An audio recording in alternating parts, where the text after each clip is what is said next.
How do we craft a constitutional framework that embodies participatory governance?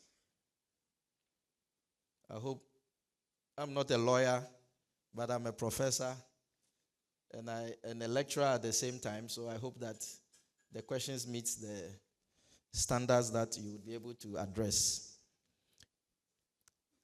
May I repeat? How do we craft a constitutional framework that embodies participatory governance? The second one is, how do we design a robust constitution that protects evolving human rights? The third is, can we have a constitution that responds more effectively to contemporary issues like climate change? The fourth, how do we ensure that the rule book reflects the voices and values of all Ghanaians, not just the political elite?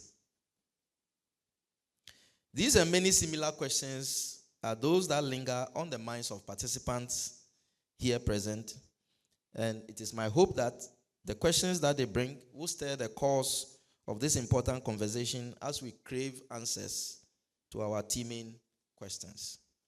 As chairperson, I officially welcome you all to a frank and constructive engagement as we remain committed to a shared sense of justice, equity, and democratic accountability. May the ideas that we share today serve as a catalyst for meaningful reforms and ultimately contributing to making a more inclusive constitution that realizes a more resilient Ghana. On this note, I accept to chair this function and let the deliberations begin. Thank you very much.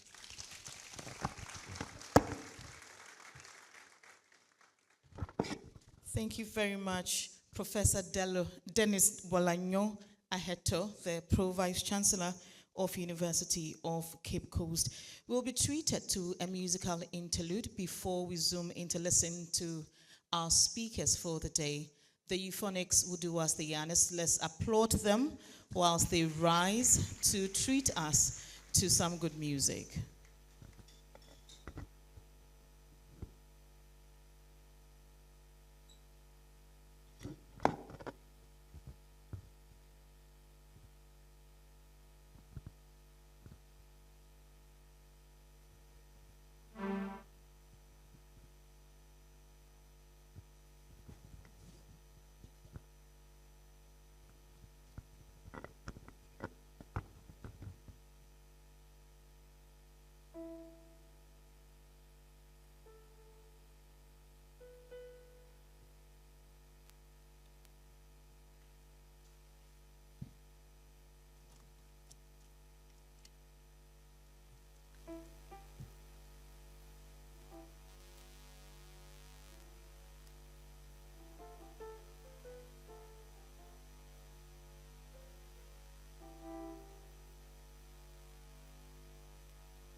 Cometh the hour, cometh the man.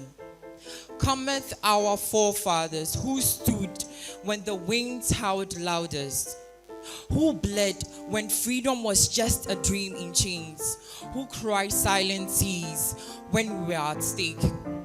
We see you, we feel you, we know you.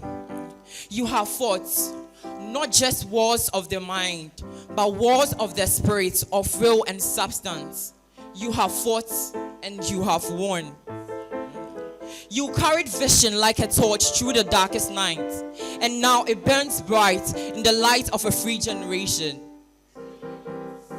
You dreamed a better future, and today we stand in that future. We see you, we thank you. You have fought a good fight. Every scar on your body a stanza in our freedom song. Together we say thank you. You have won the race, each step pounding the ground, echoing through history. You have kept the faith in the face of fear, doubt, and silence. Faith that spoke louder than any ever could. Collectively, we say thank you. And you, yes, you, yes, you, have won victory, not just for yourselves, but for your children, your legacy, your light. We, from the very depths of our hearts, right here, are very appreciative for. So thus we say, from the deepest parts of our hearts, to our forefathers, we are very grateful for. Thank you, thank you, thank you.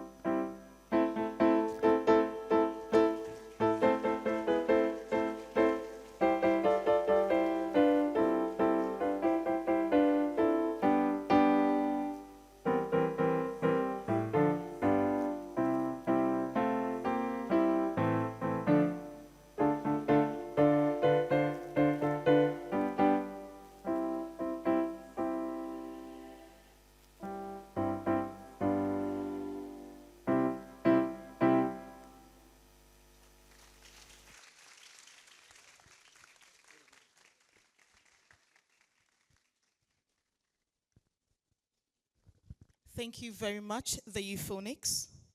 Ladies and gentlemen, it's time for our speakers to commence delivering what they have for us at this gathering today. And to help us with the introduction of our first speaker is the acting head of the Department of Legal Studies at the Faculty of Law. Help me welcome Dr. Ernest Yao Akon Esquire. Thank you very much. Distinguished guests at the days, distinguished ladies and gentlemen, good morning. I have the singular honor of introducing our first speaker. Professor Techua Menu is Emerita Professor at the University of Ghana, Legon. She served as Director of the Social Development Policy Division of the United Nations Economic Commission for Africa from 2014 to 2017, and Director of the Institute of African Studies, University of Ghana from 2002 to 2009. She holds undergraduate and graduate degrees in law from the University of Ghana, Legon, and the University of Dar es Salaam, Tanzania, and a PhD degree in anthropology from Indiana University, Bloomington, Indiana, in the United States of America. Her research, scholarly, and advocacy interests are in African development, women and minority rights, contemporary African migrations and African higher education systems, and she has published widely in these areas. She is a fellow of the Ghana Academy of Arts and Sciences and vice president of the Arts Session. She has received several awards and recognitions, including the University of Ghana's Meritorious Service Award in 2007, Ghana's Order of the Volta Officer Class 2008, an honorary doctorate degree from the University of Sussex, UK in 2015, the Franco-German Prize for Human Rights and the Rule of Law 2023. She's a senior fellow at the Ghana Center for Democratic Development, CDD, Accra, Ghana, and an honorary professor at the Nelson Mandela University, Port Elizabeth, South Africa. Ladies and gentlemen, with a round of applause, please, let's welcome our first speaker, Professor Emerita Techua Amenu, Esquire.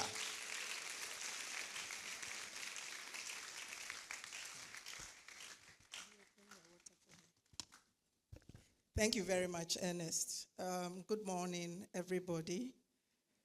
I'm really pleased to be here. After the tortuous journey yesterday, I really respected all of you when I drove from Accra to Kumasi, and I thought, oh my, Julia does this every week. How does she manage it? But it's always a pleasure to be in Cape Coast. I went to Wesley Girls, so coming to Cape Coast is like home. And Mr. Pro-Vice Chancellor, I really admired your beautiful campus and how much the university has grown over the years.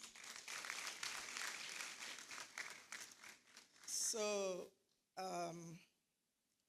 let me do a proper acknowledgement. The chair for the occasion, Professor Wolanyo Aheto, Pro-Vice Chancellor, Dean of the Faculty and Founding Dean, members of the bench and bar, Nananum, faculty members, students, ladies and gentlemen, and of course, my co-panelist, my esteemed co-panelist. I am pleased to be here this morning, although I'm still wondering how I managed to be here. You can see that Julia exercised her powers of friendship to get me here because I'm really very tired. I've been doing a lot of speaking in the last 1.5 weeks since I returned to Ghana. But I thought that the topic that I was being asked to contribute to was really important, rewriting the rule book, constitutional reform in Ghana. And I have titled my presentation, Enhancing the Rules of the Game, Some Tasks for Constitutional Reform in Ghana, which meshed very well with some of the questions that the chair has suggested to us in his opening remarks. Because I have called the 1992 Constitution, or the Constitution for that matter, the rules of the game. And my argument is that Ghana's 1992 Constitution has been described as a classical constitution that has largely dealt with questions of political transition. I think that we can all remember when that constitution came into effect. And it has dealt with the rules of entry and exit that determine who may enter and participate and for how long. Whilst the issues of the rules of play or how power is to be exercised and in whose interest have largely remained the same. So if we look at all our constitutions, we can see whether starting from the Kuse Constitution through the Independence Constitution, 1960, 1969, 1979, and crucially, 1992. We've been very concerned with transitions, how long people keep powerful. And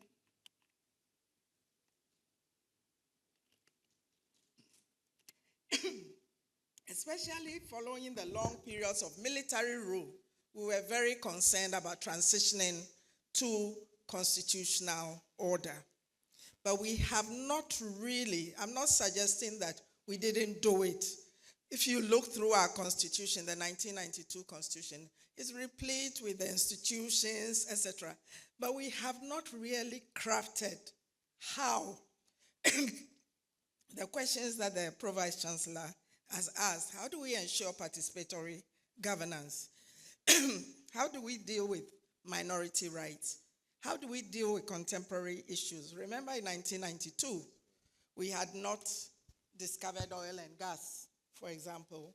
Climate change was not really an issue then.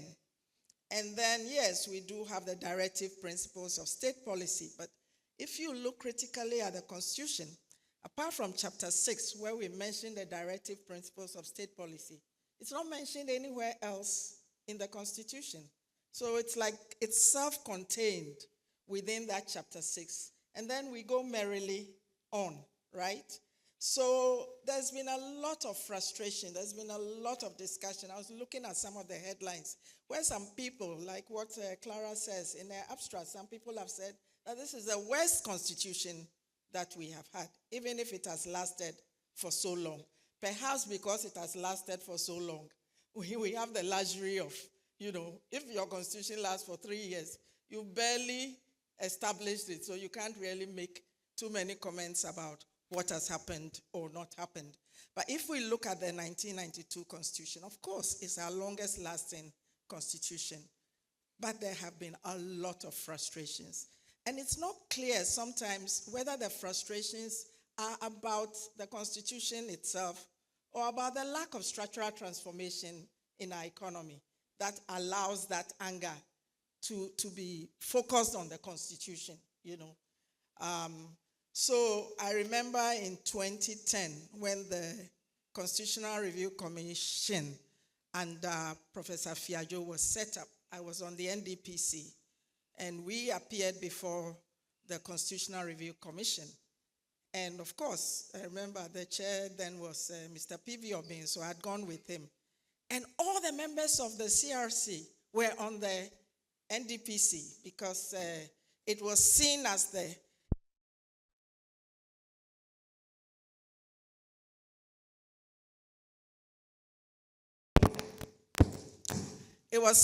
institution that had not allowed development to take place. So as they had gone around the regions, people were pointing to unfinished projects, all kinds of things, and everything was being blamed on the NDPC.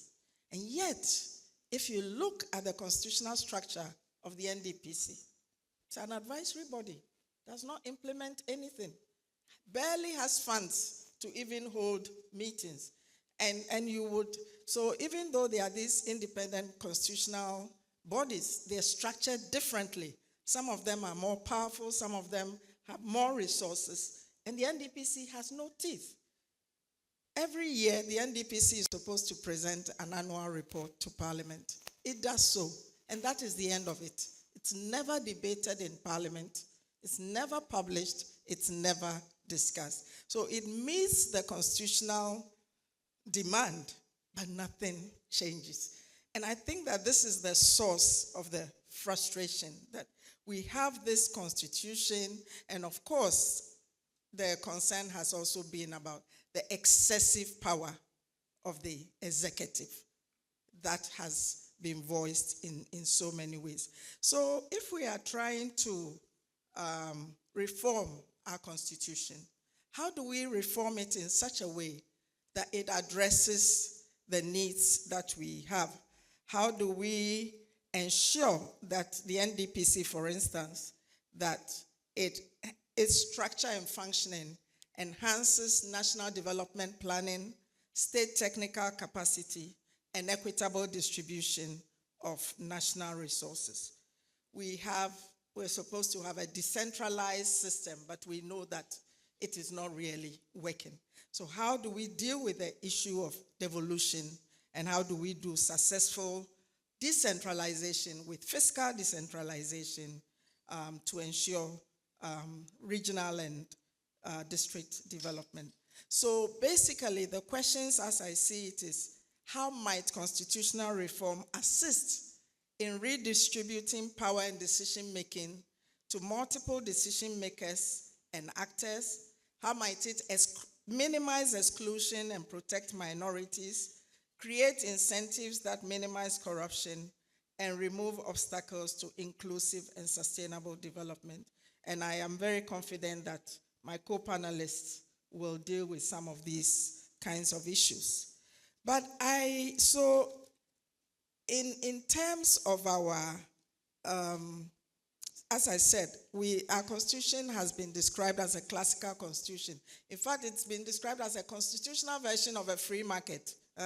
You just put it there, and then you've got these players. They are negotiating among themselves.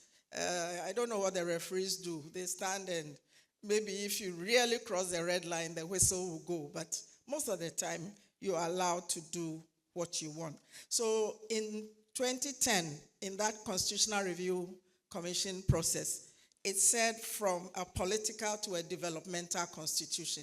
It aimed to shift it, but that process, for whatever reason, was never completed.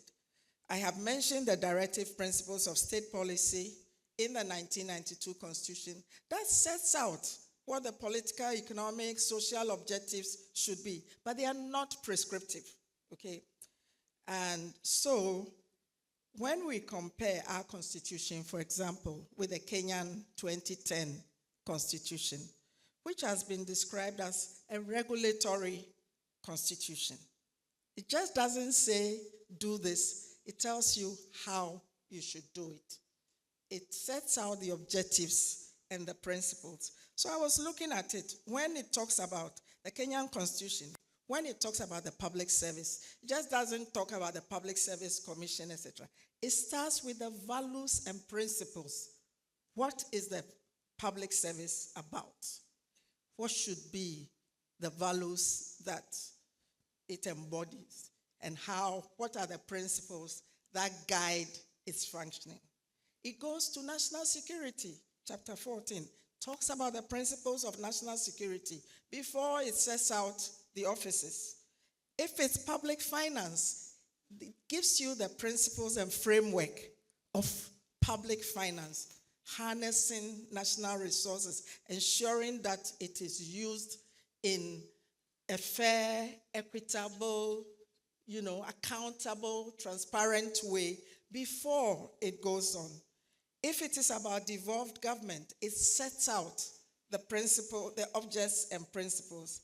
Even the executive, it sets out about the principles of executive authority. When it is about representation of the people and the electoral system, it gives you the general principles. If it's about land and environment, again, it tells you the principles of land policy and how this has been done. So you can see, and of course, Kenya has had the luxury of never having had a coup d'etat. They've had continuity, political continuity. But then the question has been, so what? What has this political continuity been used for? And this is what advised or motivated them when they were doing that 2010 constitution to now fashion a constitution that tries. I'm not saying there are people are being beaten in the streets of Nairobi every day, but at least if you look at the constitution, it sets out those kinds of principles. So for instance, on gender equality, attaining it, it says that on no institution can you have both the chair and the vice chair coming of the same gender. So if you have a male chair, the vice chair has to be female. So it advocates or it sets out some principles, some guidance. In Ghana, when they say at least one woman, then you find one woman, and then there are 21 men, So it deliberately shows you how to do it, okay? If it's about procurement, there are principles about how public money should be spent. So you cannot say that you did not know that you could not give a contract to your wife or your wife's brother or, however many companies that you form to hide it. So basically, we have these are the rules of play, okay? You've got the rules of entry and exit. Yes, you have been elected, you are this age, you live here. You can serve for 5 years. Fine, we know that. But what are you supposed to do when you are there? And how, in whose interest must you exercise power so that you minimize the political exclusion that Professor Aheto is talking about, so that people feel that they are also part of the nation, that the resources are also coming to them. This is the challenge that we must face. And I recall the case of Occupy Ghana. This is the Auditor General and the Attorney General of Ghana, where a civil society organization had to go to court to force the Auditor General to perform his constitutional duty of disallowance and surcharge. The man was saying, no, I don't have the power. And the CSOs are saying, you do have that power.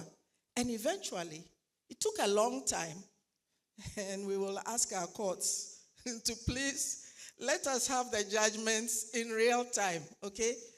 But still, eventually they said, yes, it's a mandatory duty.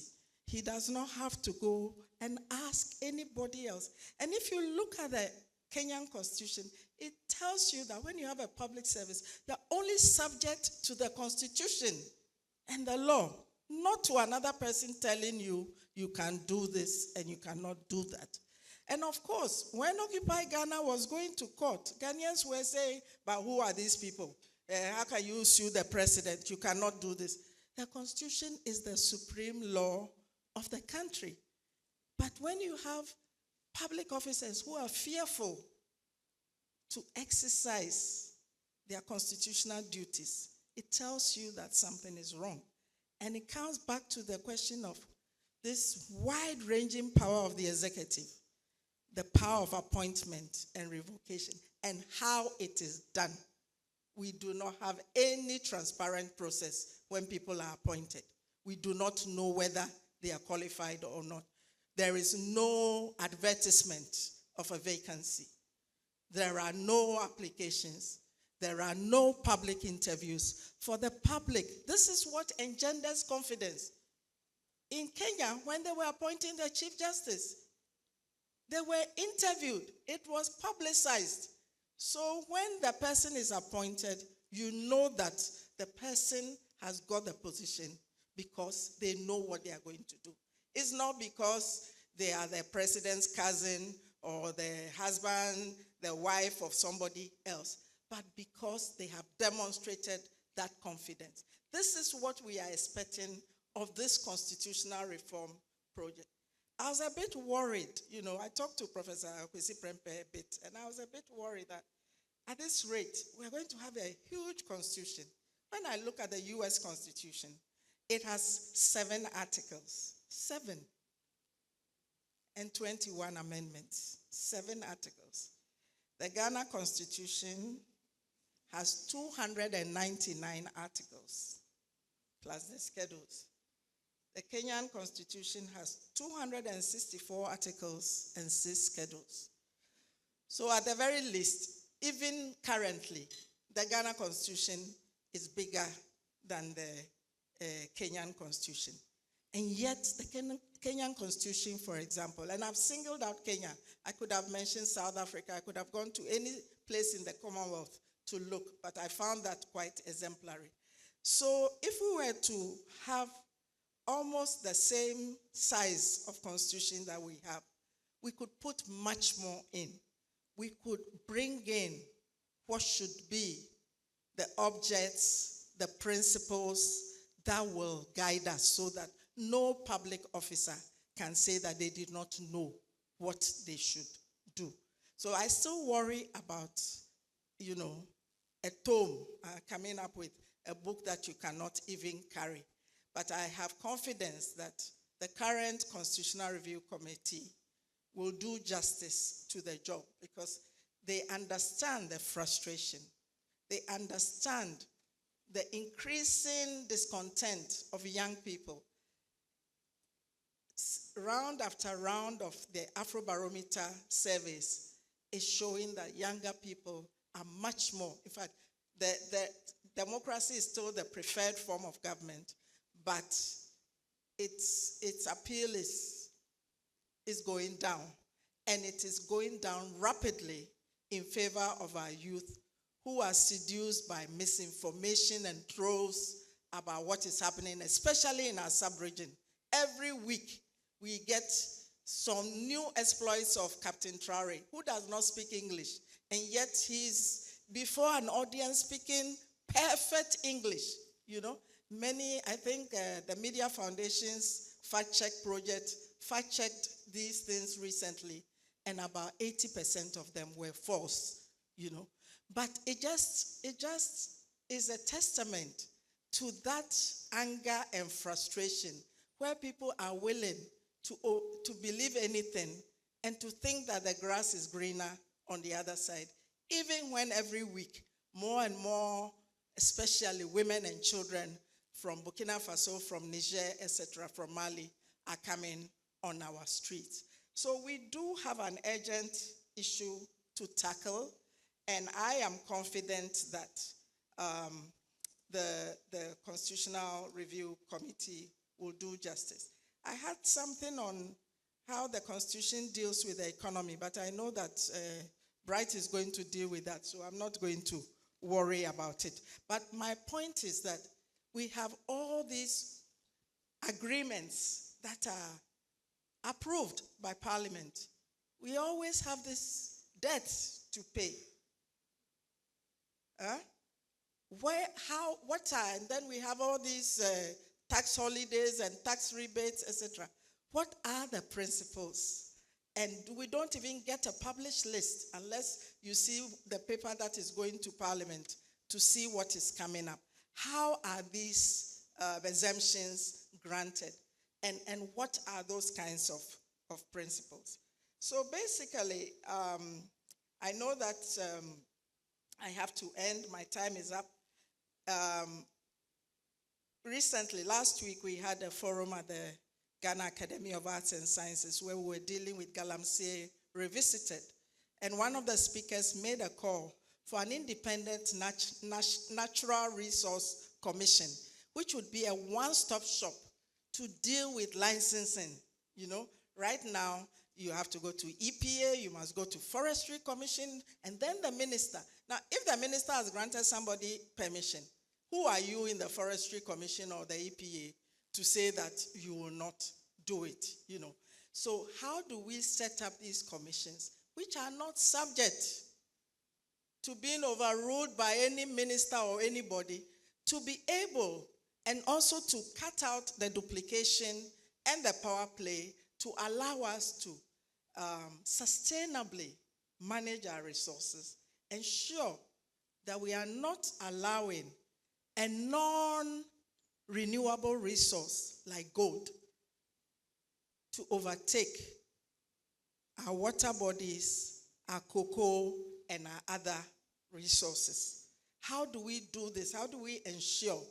And also the question of who gets prosecuted, the power or the mispower of the Attorney General, etc. How do we rein in these powers, you know, so that we have an independent prosecuting authority who can say to the president, Mr. President, I am sorry, I will not take this case. We have no business taking this case. So we really are looking to empowered and properly functioning institutions and individuals who are brave and fearless, protected by the Constitution, so that even if they should be asked to go on leave, to take the accumulated leave, the Supreme Court will not take forever to tell us that the president was wrong. Thank you very much.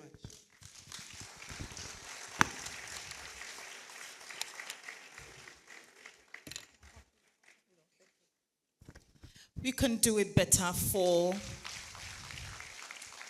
Professor Techua Menu Esquire, Emerita Professor with the University of Ghana, Senior Fellow CCD Ghana, and she has just sparked the conversation with her address on enhancing the rules of the game, some task for constitutional reform in Ghana. Kindly note that at the right time, the platform will be given for you to pose your questions. But then before we move to the next speaker, we're going to take a musical interlude. Mercy Achianu is going to help us with this. Let's welcome the Department of Music, UCC, with Mercy Achianu.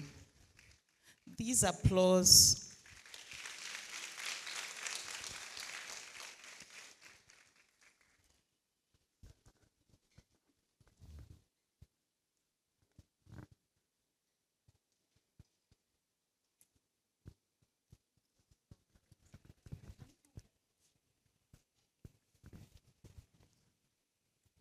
Let's welcome Mercy.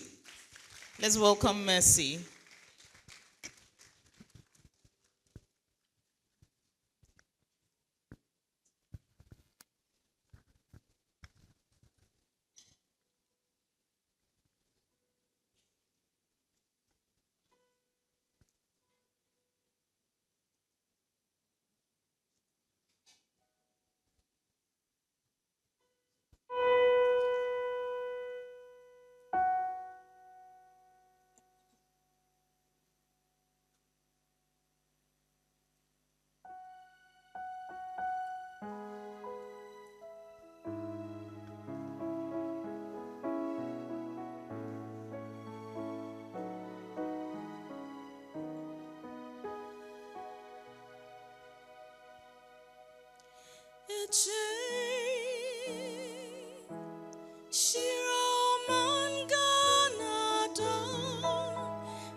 Thank you very much, Mercy Achianu and the Department of Music, University of Cape Coast.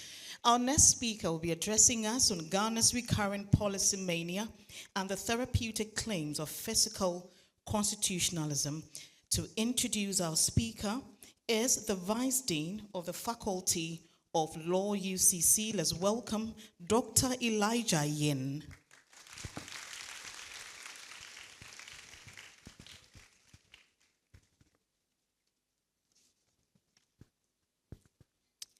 Chair, permit me to stand on the already established protocol.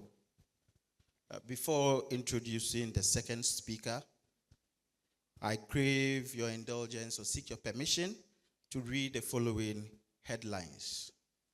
27 February 2025, GhanaNews.com. Bright Simons, Ghana has decided to save itself from further embarrassment. 28th March 2025, Modern Ghana. Bright Simon writes, all that glitters is not gold. 5 days ago, NovanReports.com, Bright Simon's shocked over NSB Finance Director's non-clearance to verify documentation for major payments. Chair, our second speaker is everywhere and is also embroiled in numerous controversies, all of which shape our national discourse. The question is, who is our next speaker? Bright Simons is the president of Empedigree, a social enterprise working on 3 continents to transform supply chains for life-touching products such as medicines and agro-inputs using technology and partnerships. Bright is an ardent policy activist working at the interface of economic governance and social welfare. In pursuit of these causes, he has served as a member of the External Advisory Board of European Biopharma Company, UCD, as vice chair of APHRC, as a member of the boards of Salzburg Global and Care International, and on Microsoft Africa's inaugural advisory council. He also served as successive World Economic Forum Global Agenda and Future Councils, was an inaugural 3rd fellow, and has held the Shen and Mallinckrodt Fellowships at Harvard. He is a Telberg Eliasson Prize laureate, a recipient of the Lifetime Achievement Award from the African Innovation Foundation, and was one of MIT's Tech Review's 35 most impressive global visionaries under age 35 in 2013. He has written for the Harvard Business Review, Quaz Magazine, the BBC's Business Daily Show, and the Financial Times. In 2016, Fortune magazine named him on their 50 World Greatest Leaders list. In 2023, he was awarded a Bellagio Fellowship to apply his series of inventions to the problems of the mineral supply chain, advancing a new equitable circular economy protocol for green minerals critical to the energy transition and climate change response. Ladies and gentlemen, with a loud applause, help me welcome Bright Simons.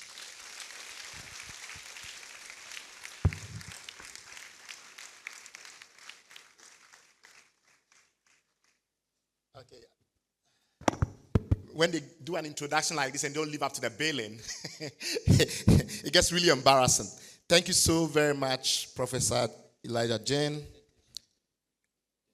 Oh, okay, sorry, it's on the desktop.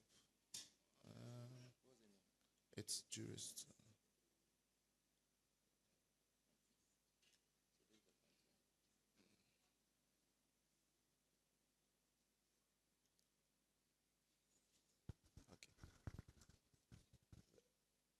Hopefully, okay, there's the clicker.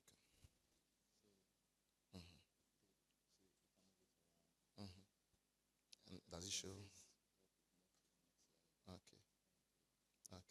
Thank you so much. I mean, those of us technologists like our fancy tools, so forgive the interruption. First of all, Professor Chair, thank you so much for agreeing to chair this function, and obviously for the invitation, Madam Dean, all distinguished dignitaries on the days, as well as the really fabulous audience that have gathered here to listen to me. I'm deeply honored to have been invited to share my views in this really prestigious event. I thought it was really bold of Madam Dean when invited me to come, to set a policy activist among such refined legal academics. It's really setting the cats among the pigeons. But I thought, that boldness ought to be rewarded with equal courage on my side to come in and do this. My presentation is going to focus, obviously, on the Constitution, because that's the topic of our confab today. but in 3 parts. So first of all, I'm going to try and describe the policy process. I'm a policy activist. That's what I do. And so when I come among legal academics like this, I need to first of all establish my bona fides. So I'm going to try and describe how, as a policy person or a policy activist, I see the interplay with the Constitution. Then second, I'm going to try and use a few case studies to establish, to my mind, how other places have managed the policy, law, constitution interfacing somewhat better than we have. And then lastly, I'll touch on some very specifics in relation to the economic challenge we face in this country and how the Constitution might provide a solution in certain respects. Therefore, paying homage to what Professor Techua Menu very brilliantly espoused a few minutes ago on the stage. So here we go. On the screen, you see how, as a policy analyst, I think about the interplay, the progression from politics to constitutionalism. The way I understand it, and obviously all models are wrong, and this is another model, but the way I understand it, all models are wrong, but some are useful. So the way I understand it is that it starts off with politics, which is the contestation within society about what's desirable, the aggregate welfare outcomes. So jobs, food, or affordable food, affordable data.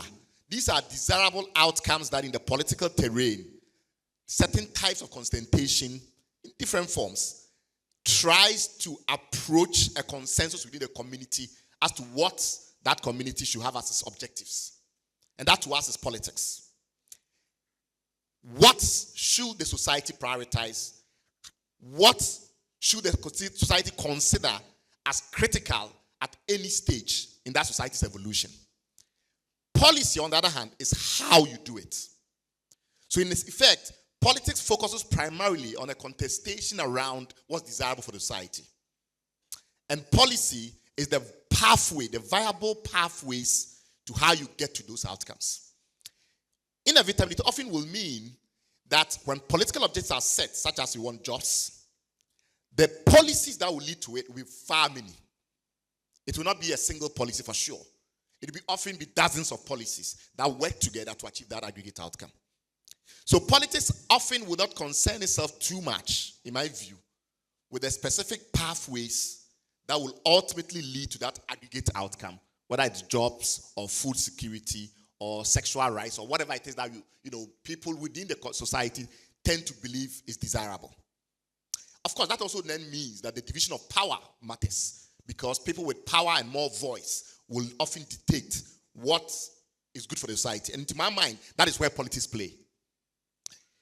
Politics obviously then has to be moderated by policy, because the policy pathways must be viable. They must be optimal. They must be, at the very least, realistic. Then you come to law. And my simple, some would even say simplistic, summary of the situation is that when the policies over a period of time have proven viable, our level of confidence increases and we convert them to laws because we put cohesive force behind them. So we say, as for this, you must do it. Because over a period of time as a society, we've concluded that these policies are useful. How then do we get constitutions? And here, another extremely simplistic summary. When it gets to a point, because, and this is where it gets interesting, because what I'm describing is not actually or purely, it's not entirely or purely a linear progression, but it's actually a loop in which each of these elements I've discussed interfaces and impact on each other or impinge on each other. For that reason, we must assume that policy will influence politics, politics will influence policy, policy will influence law, law will influence policy.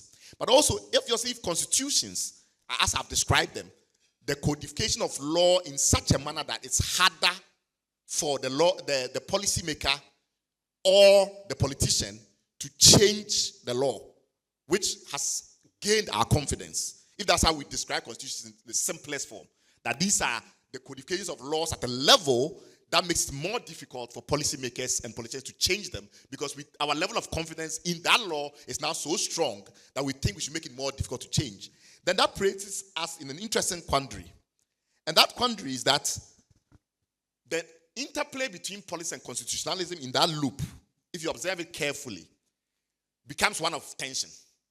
Because obviously the politician, if we assume that every node interfaces with each other and there is an interplay between each node, then the node politics and the node constitutionalism will be in greater tension, because remember my initial argument.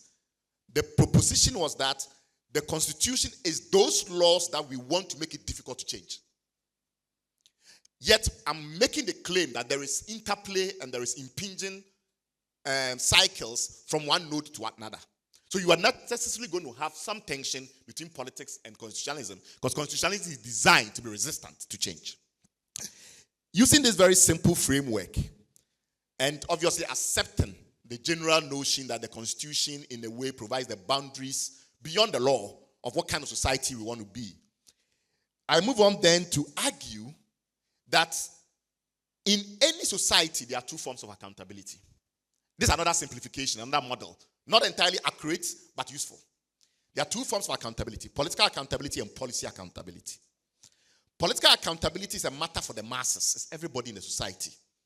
And it plays at the level of what should the society do. And what should the society do? To the extent that it affects me, I must have a voice. Should the society prioritize food security? Should we think about gender rights? Should we think about minority sexual rights, etc., etc., etc.? These are matters, to my mind, of political accountability. However, I remember that in my model, I argue that policies are different from politics, or policy making is different from politics, in the sense that it's about the pathway to achieving what the balance of consensus has determined to be desirable in the society.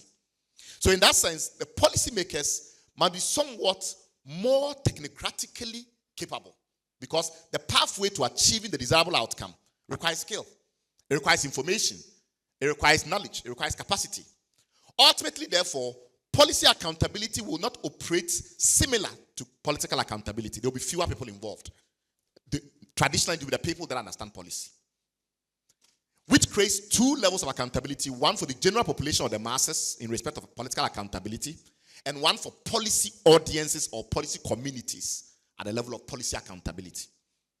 And to my mind, in many countries in the world, the way the policy audience and the policy communities have developed has been around academia, like in this room, the think tanks, the NGOs, trade unions, organized bodies that through their organization and their capacity are able to spend more time scrutinizing policy, which the average citizen cannot do. Not only because of issues of capacity, but also issues of time and commitment.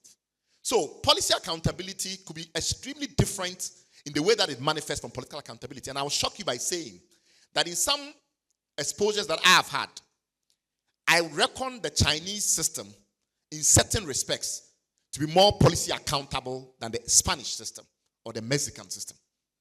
Yes, still, China is theoretically an authoritarian country. But the nature of the way the think tanks, the academic institutions, the party schools, etc., cooperate to scrutinize government policy to a level of detail that I have found in very few places, maybe in Singapore or elsewhere. In some respects, there is more policy accountability in China than there are in some established democracies.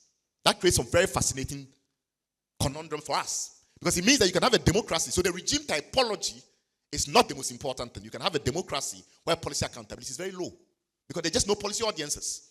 So they set out a food security policy. It's not well debated.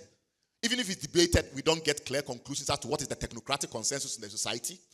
And I see that in Ghana all the time. There's a massive debate. It all happens in politics. Everybody says some, choboy, hey, radio, TV. Then it's like, what is the technocratic consensus? What is it that within that country, the policy communities that are the audience for this policy dialogue, where are they inclining? In any serious society, you will see that. Of course, in Trump's America, we are beginning to see the effects of a reversal. But you go to China, and you think about environmentalism in China, and the period when the Chinese had to think about how do we do environmentalism in a Chinese way. It started with the politics, chaos, demonstrations here and there over spillages. Then policies start to emerge. And then the Chinese policy communities that are committed to environmentalism started to arrive at certain consensus about which policies are effective. That is the nature of policy accountability. It's not necessarily, therefore, given that a democratic polity would necessarily have policy accountability. Is the point I'm making for you. Okay. We then come to my notion of katanomics, which is, made up of two ancient Greek words, kata and norm. Kata simply means to shatter, to fracture, or to break up.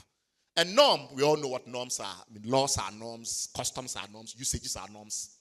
My argument is that if you accept my model, which I'm urging on you, that you move from policy to politics to law and eventually constitutionalism, and that there must be some kind of progressive mechanism to lead you to do that, which I'll explain in a minute. My argument is that in Ghana, we face a situation where the gap between politics and policy is widening every day, and there's absolutely no effort being made to bridge it, the gap. So the politics doesn't lead to the policies, and the policies don't influence the politics, and we just live in this mixture of policy, politics, all mixed together.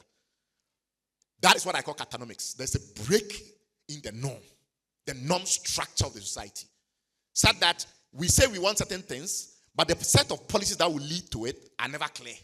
We never seem to have clear technocratic consensus. Even when we have, that influence doesn't happen because there's low political accountability, policy accountability. It leads to a phenomenon that I call political dysphonia. So dysphonia is a simple word that means a voice disorder. There are a couple of indices that try to determine the level of voice in a society. Voice being how citizens are able to contribute to participatory governance, for instance. And it was realized that in certain countries where you have strong voice, citizens hear a lot, they speak a lot, they contribute. So think of the European democracies, the African democracies, and the rest of it. It turns out that in the beginning, when voice is increasing, your cost of borrowing also starts to increase. It's when voice increases past a certain threshold, then it falls back again. It appears, therefore, that in the early stages of democracy, where you don't have this policy cohesion I'm talking about, democracy actually generates diminishing returns in the early stages. You have to take your democracy past pure cacophony, where everybody can talk, to a level where there's both policy and political accountability before you see the benefits in terms of your borrowing rates. This is empirical. These are not just claims. This is empirical data that I can actually share with anybody who is interested to look. And it shows an inverted curve. When you start a democracy and there's cacophony, your economic management actually gets worse. It's when you cross a certain threshold and policy and politics appears to fuse much better, it starts to improve again. Therefore, having a lot of voice is not enough, is what I'm saying. Everybody being able to speak their mind is not the epoch of democracy. To my mind, it leads to a confusion where we confuse that voice with outcomes, and that is why I call it political dysphonia. It's a voice disorder.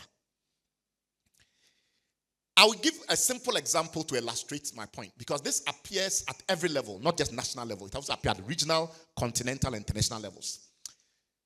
In Africa, our integration process, the African Union, the ECOWAS, etc., highly political. And you see that when they go to Addis Ababa and, we have the statues of former greats behind them and they take these pictures and everybody's talking about it and they make pronouncements on the stage. Massive politics. Because these are the things we want. Remember, in my model, politics is what we want. And in fact, it's not surprising, therefore, that Agenda 2063 is the Africa we want. That's politics, what you want. How you do it is policy.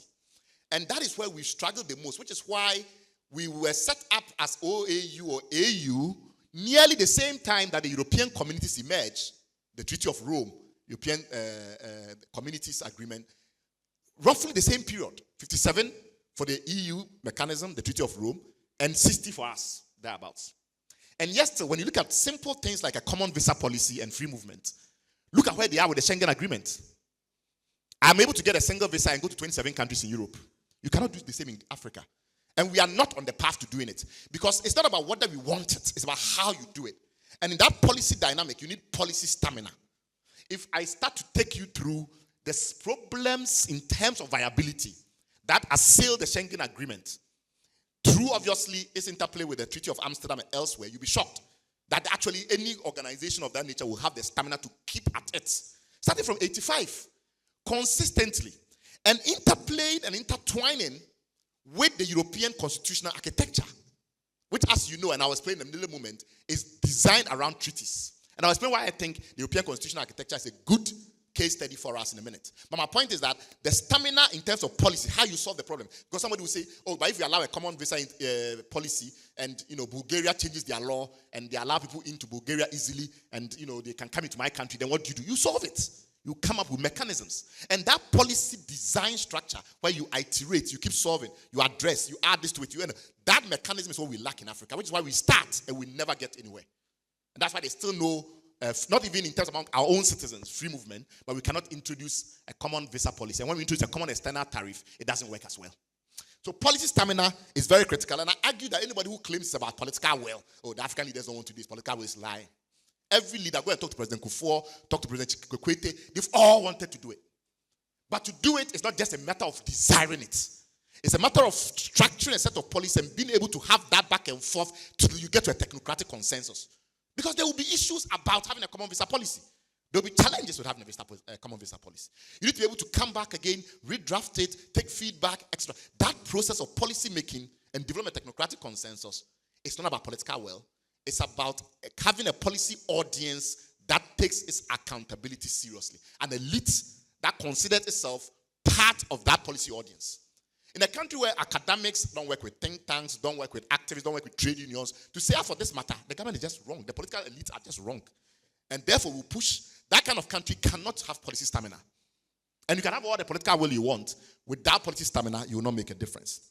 So my first case study, which is very short, is the DDEP, the Domestic Debt Exchange Program in Ghana, which I'm sure most of you have heard is now called Atutubotum Revolution, where the government decided we're not going to pay pensioners, they were not going to pay a whole range of other people and the rest of it. It came on the back of a series of financial crises. What is interesting, though, is that if you actually chart a course from 2000 to now, every 3 years we have one crisis or the other. And it interlaces, it modulates. It starts with energy crisis, then you have a fiscal crisis, then you have a debt crisis. You keep interpolating like that.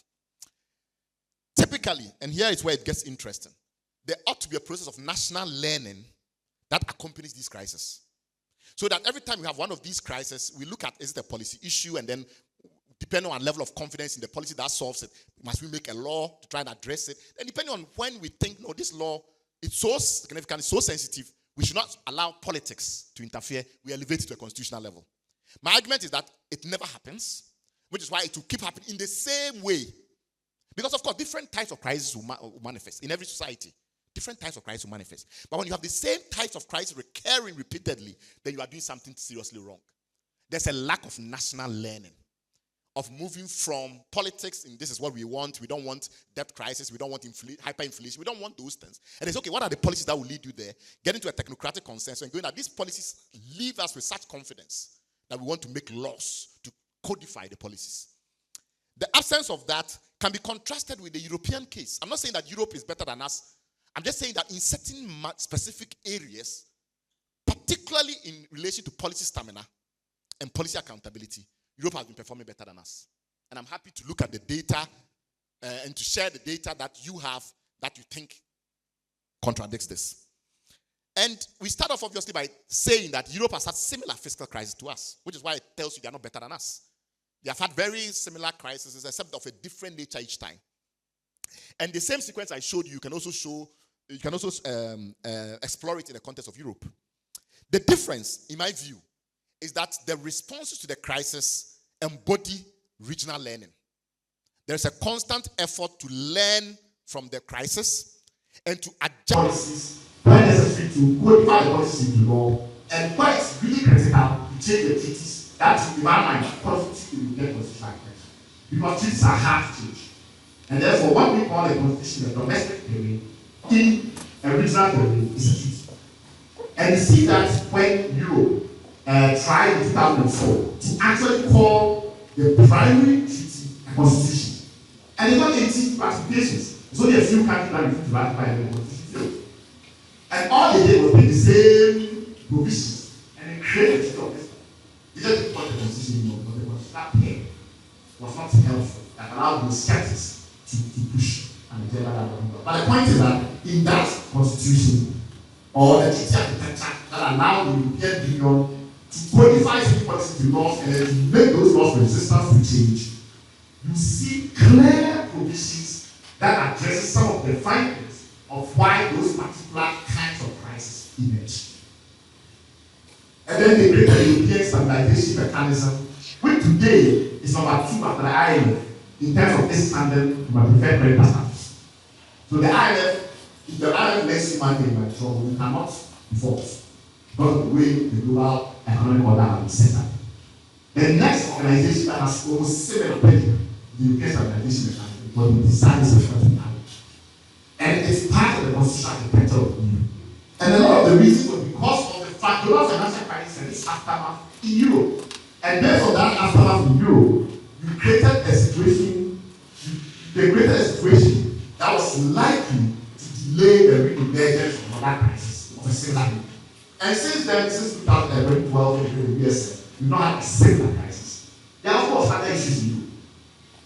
And what has happened there is, over the years, particularly from the experience of Europe, this idea of fiscal rules that tell you how you can run your fiscal policy, how you spend your tax expense, how you do tax expense, and that affects your deficits, which is you spending more than you gain as income, and that then creates the debt, which then creates the cycles that we see in Ghana. Because in good times, we go and spend a lot, and then bad times we find out that we don't have the office, which is not procyclical. All these systems have emerged automatic grace on debt, deficit management, asset cuts and deficit. In many societies, we have now been codified and are part of either the constitutional architecture or the very least the value chain of norms that I described.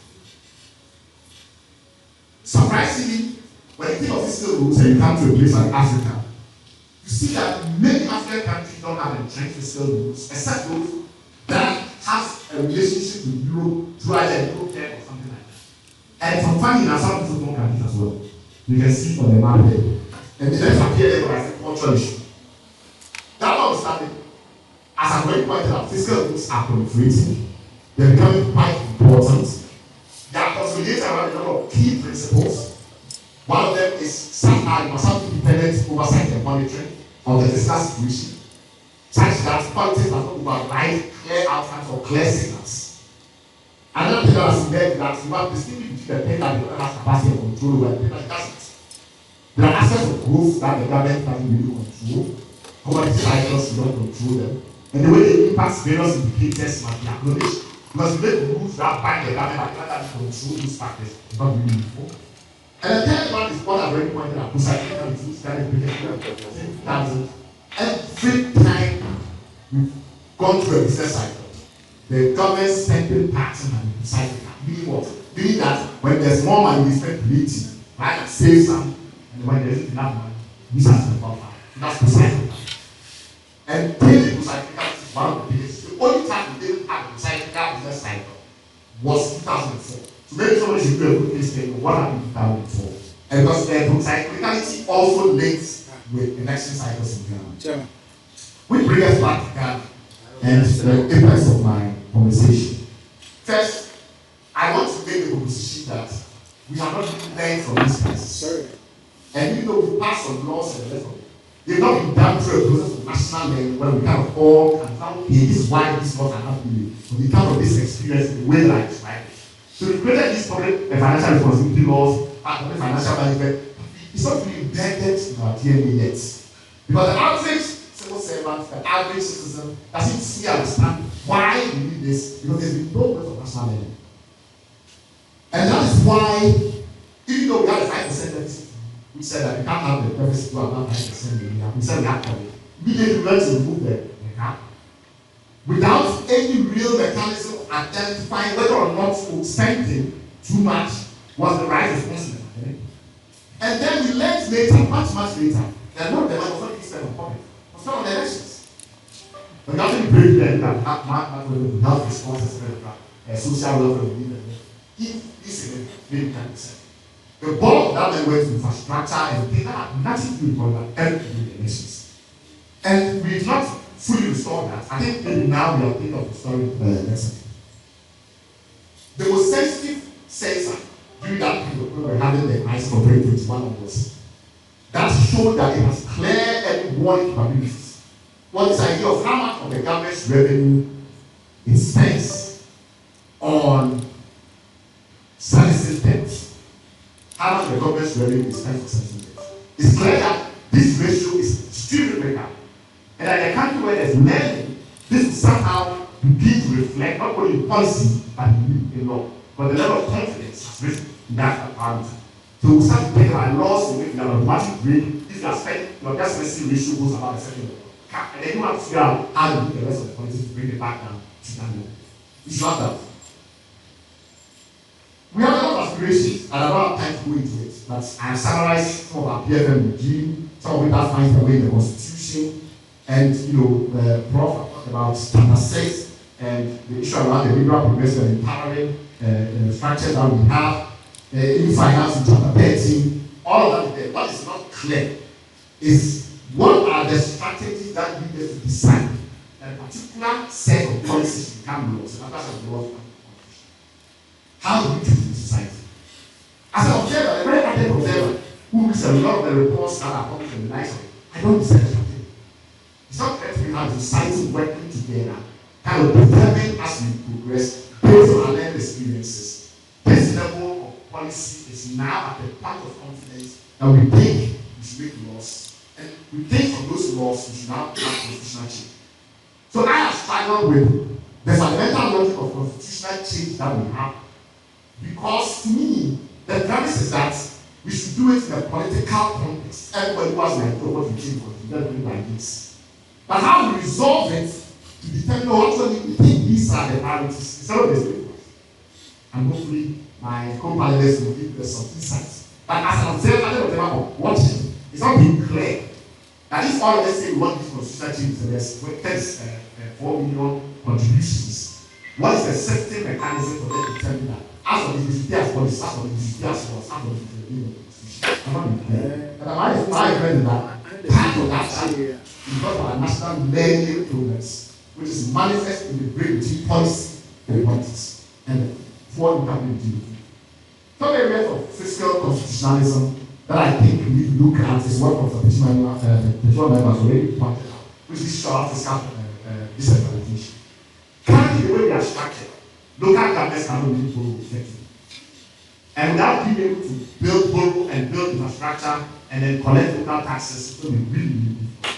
So that means to tax locally and to borrow and find infrastructure that leads to local growth, get more taxes, is fundamental to decentralization. Which reminds you, we got to a point where there must be constitutional provisions that allow that pass in Chapter 20 and insisting in Chapter 20. To sum up, you start off with politics where there are a lot of ideas bubbling up, and there's not contestation and arguments of religion and things like that. Then you start to grow those ideas in more because you have a democratic society. But at some point, you need to start to agglomerate ideas. You figure out whether all these 100 ideas they actually this last time. And then finally, some of the ideas about the process of introducing and using. That's explicit, well understood, and analytical. And then you get constitutional change. Based on them. Thank you very much.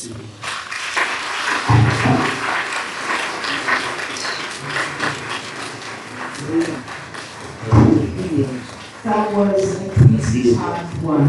Another round of applause for Mr. Vice Simon. And Prof. Chair will indicate that Mr. Vice Simon is definitely reading the news tomorrow morning, I'm sure. So you're going to have an addition to the whole list that was read out earlier in the introduction. So we are going to take the next speaker's presentation, and she poses a question, and that is the most verified yet most enduring constitution in Ghana's history. Does the 1992 constitution need an overhaul? That's the question she's going to attempt to address or answer. To introduce her, please help me welcome a lecturer with the Faculty of Law, Mr. Francis Kranchi Sechi.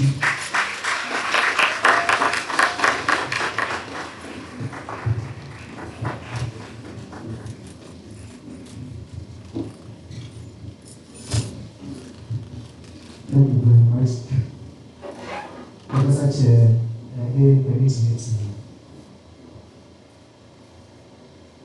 stand on existing protocol will be established to do this information.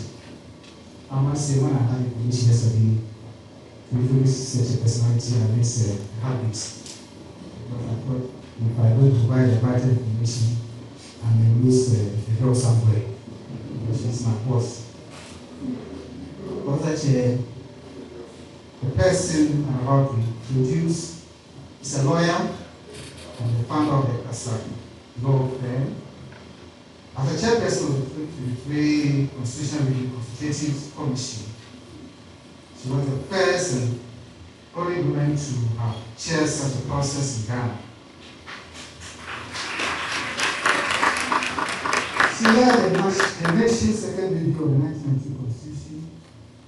The committee's work was revived national discussion, making insightful and robust recommendations that led the main political parties to base some of their campaign policies on the Commission's recommendations.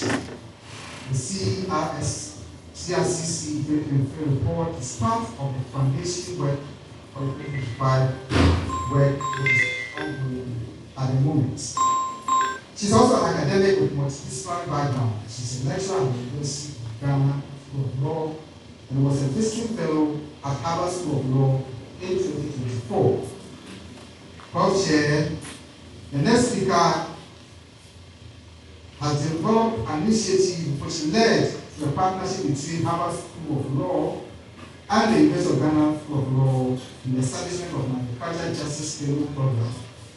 She is also a member of the research network on Canada's right of law in Sub-Saharan Africa, an international collaborative research team based in Sidi, Saharan African, an international collaborative research team, City Hall Law School, York University, Toronto, Canada, with partner universities and organizations across Canada and Africa. She's a consultant with considerable experience in legal and regulatory frameworks, institutional assessment and policy analysis. Her work as a member of the University of Ghana Statutes Review Committee culminated in the president of the revised University of Ghana Statutes in 2024 aimed at enhancing gender inclusivity, aligning with Ghana's laws, current and emerging national institutional policies, and promoting good governance.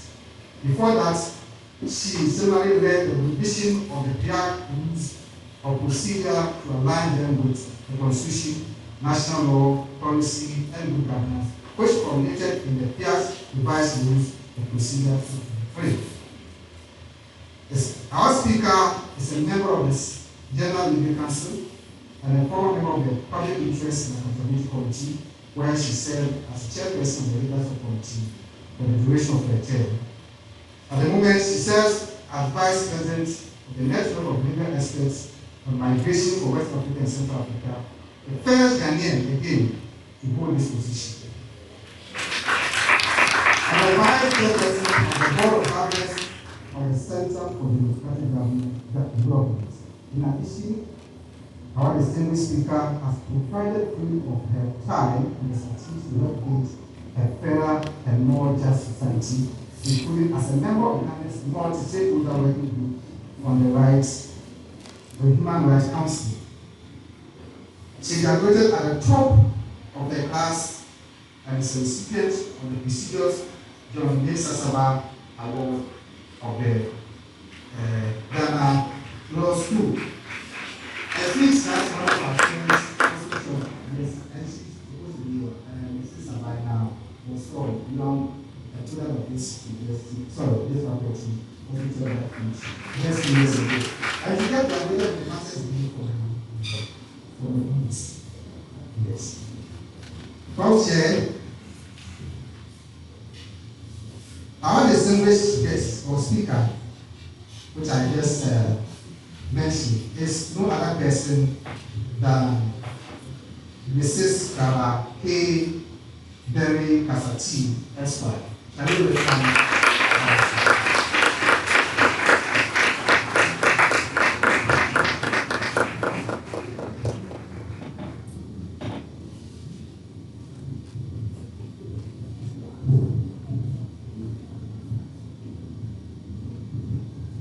Thank you very much, Mr. Francis, for your very kind words. At some point, I was wondering who you were talking about. Thank you very much again. I'm Prof. Chairman, Pro-Vice Chancellor of the University of Cape Coast, the Dean of the Faculty of Law, Mrs. Julia Selman Naiti, my own former founding dean, and my own former dean, who gave me a lot of opportunities when I was his faculty member and amplified my work in exciting ways, and who is here present with us, Professor Bruce Simpson. The academic fraternity here present, and my co-esteemed speakers. In fact, after listening to them, I don't even know whether I should speak, because I agree with everything that they say.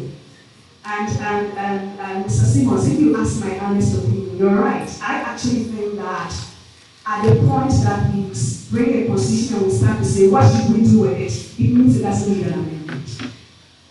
Because if it needs an amendment, it would have been so critical, we would have gone through the various processes, and we would have no doubt that this issue needs to be fixed. As soon as we are not sure that the issue needs to be fixed, or how we should fix the issue, we haven't reached there yet. We are still making the processes to get into that journey. Anyway, but before I start, let me first say that I want to thank the organizers of this very important program for inviting me to be part of this and to share my thoughts with you on this critical theme, rewriting the rules for constitutional reform in Ghana.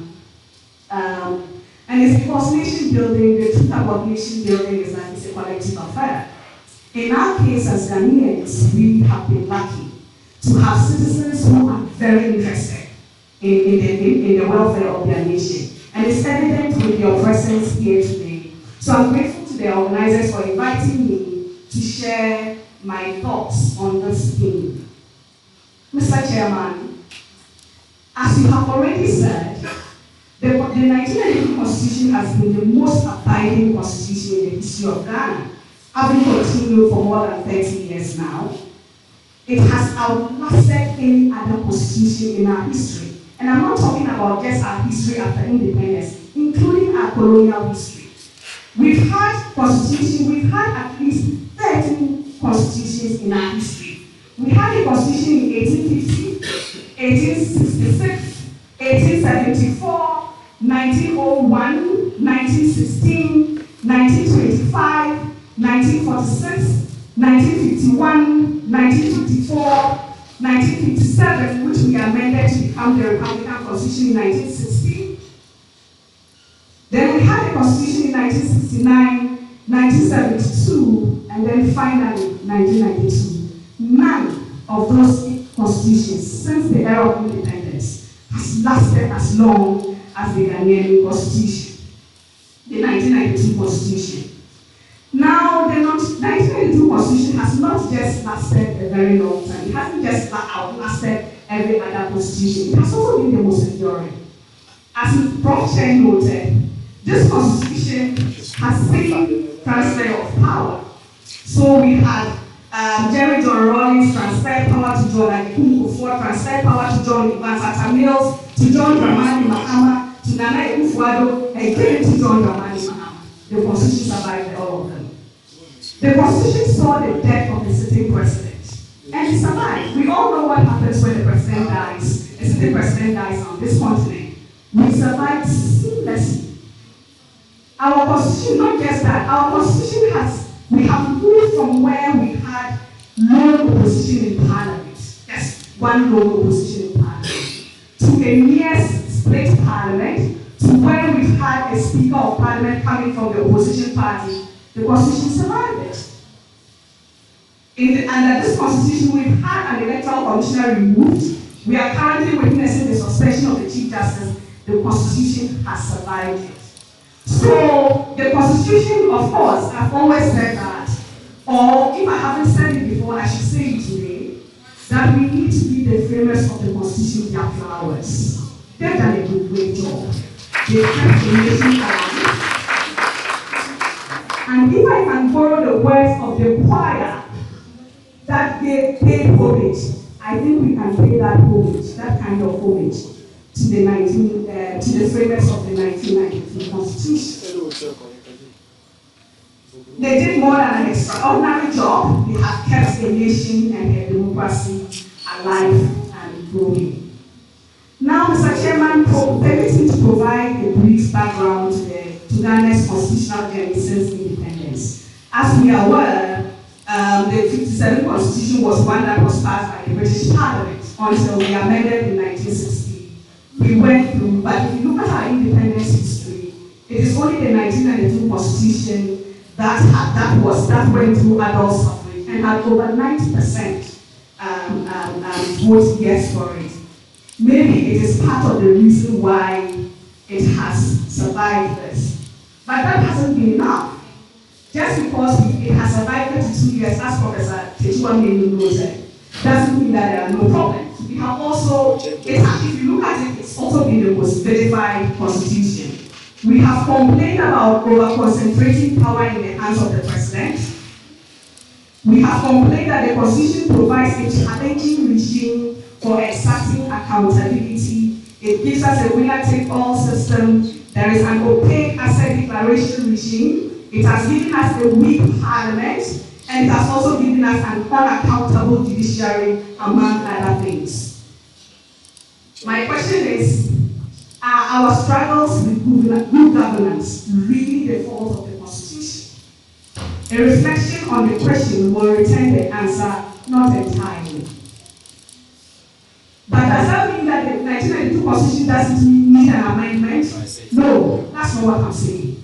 I am not saying that it doesn't need an amendment. But I think we have to reflect a little bit more about it because we have also practiced it for 32 years. So we are in a position to see what works and what doesn't work. But if you look at some of the complaints we currently talk about, some of them are really not the fault of the Constitution, although we are asking for constitutional amendment for them. An example, asset declaration. We all complain about the opaque regime of asset declaration.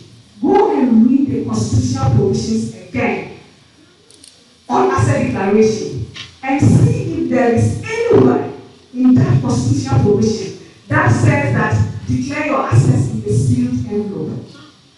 Nowhere in the Constitution says that. In fact, if you look at the Constitution, the asset declaration provision in the Constitution, as it is, it provides a framework where the Auditor General should check, verify, and issue a certificate of verification.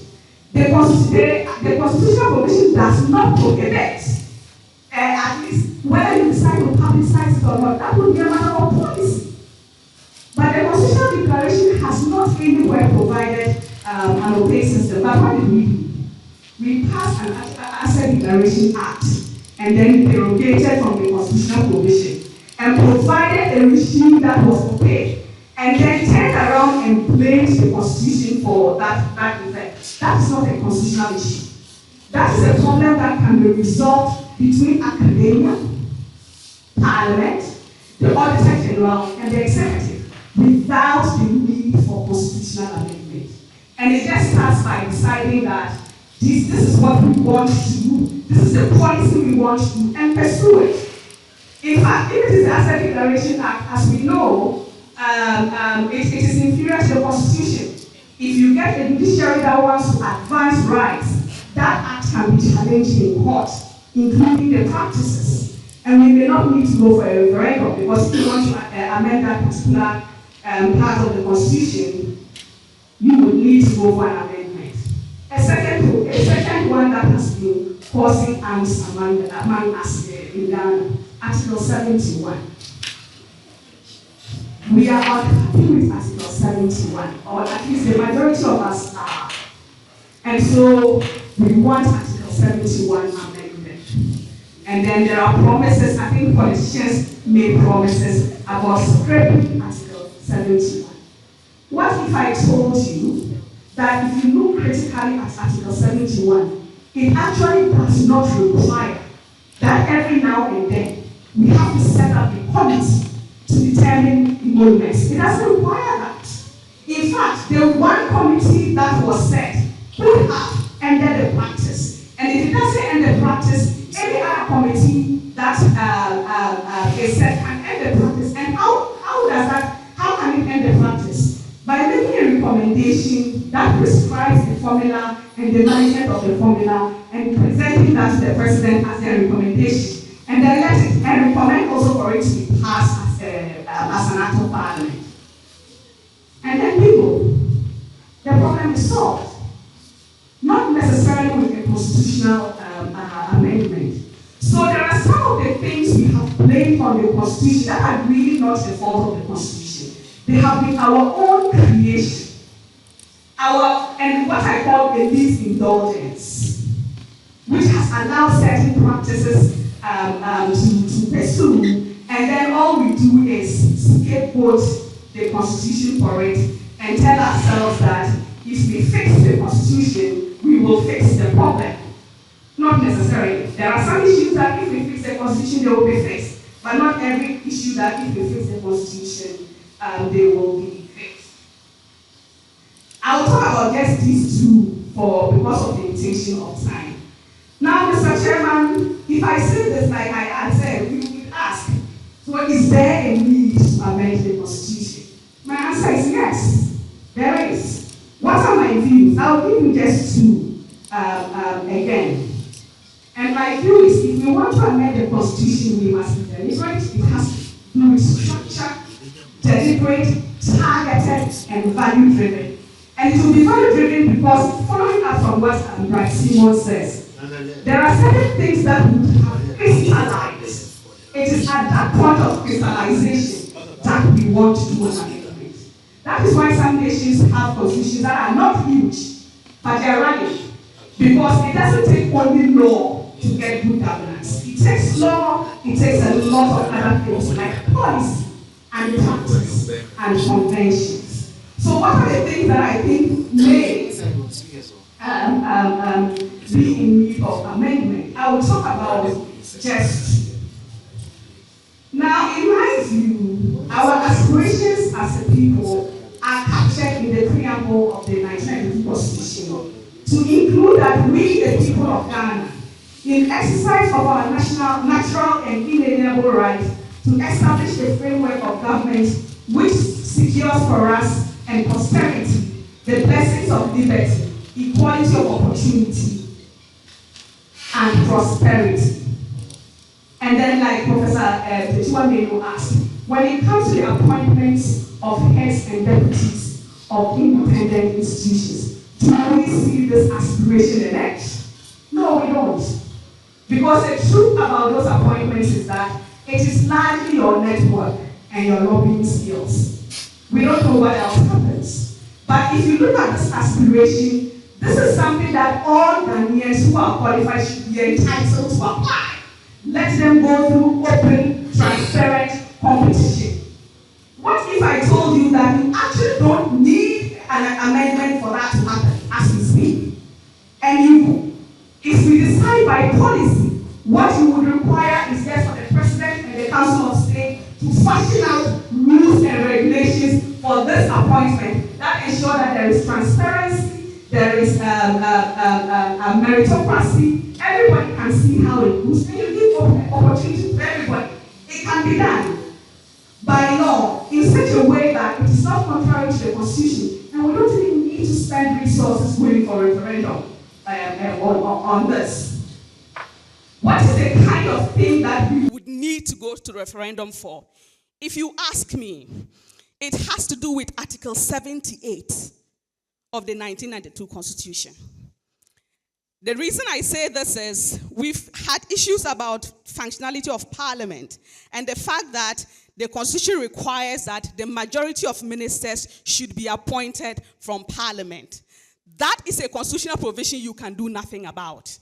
It is very clear, it is unambiguous, it says that the majority of ministers must come from Parliament. So necessarily, a president must appoint ministers from Parliament. Now, after practicing this system, where we have ministers from Parliament, we have members of Parliament being ministers, as a nation, what do we think? Do we want the process to continue? Some have made the argument that we should have complete separation of powers. So have ministers, but they shouldn't be MPs. Others are saying that maybe you can have all or none from MP, so let's make it liberal. That is not something that you can fix otherwise except by constitutional amendment. And at the point that you are deciding that you want to fix that, Article 78, it must be because as a nation, we have reached a point that this has been our experience and we either like it or we don't like it. So if the majority agree, that is something that we should necessarily require a constitutional amendment. In short, what am I trying to say? What I'm trying to say is that constitutions everywhere, there is no constitution anywhere that is perfect. Absolutely none. So we can't say that ours is perfect. Ours is not an exception to that rule. It is also not perfect. But making all of our problems legal issues and throwing law at it. So when we, instead of learning in the process, having the perseverance, having the determination, having the courage to try certain things to the limit, when we face a small problem, we want to pass a law. Another problem here, we want to pass a law. Look at the corruption industry. We complained about corruption. We said the Attorney General and the police, they are not doing a great job. Serious fraud office. Then we did serious fraud office. Then we complained again. Oh yes, we need an IOCO. We passed IOCO. Then we said that one too is not working. We need another one. Then we passed another law, Office of the Special Prosecutor Act. We passed another law, passed another institution. You be the judge whether all of this legislative history has reduced corruption. In conclusion, Mr. Chairman, I dare say that democracy requires certain key ingredients to ensure that it delivers the benefits that it promises. These ingredients include the rules book, but the rules book alone will not deliver it. If it is not backed by the right set of values, men and women of integrity, and a judiciary that advances rather than restricts rights. On this, we can learn from our anti-corruption fight. So yes, I think we do need constitutional amendment, but I also think that we have to also consider the way we go about it. Should we decide that, we've had this constitution for 50 years, everybody bring your ideas, what should we fix? In which case we will be doing trial and error. Rather than pick a particular thing and say that this particular thing, we've done it, we don't like it, what are the lessons we've learned, what is the future we want to, what is the future we want to see, and then proceed accordingly. So yes, I come back in the end, I will say that yes, our constitution is important. Yes, we need constitutional amendment, but no, it won't solve the problems that have to be solved by values. You cannot be complaining about, you cannot be expecting politicians to be giving you money and giving you favors and then turn around and say corruption is bad and it is the Constitution's problem. It's not the Constitution's problems. Once we are able to fix all of these and then we have a more deliberate approach to our Constitution, I think that we can continue. And I would like to see the 1992 Constitution being the last of our constitutions. Of course, we will keep amending it as we go along as a people. Thank you very much.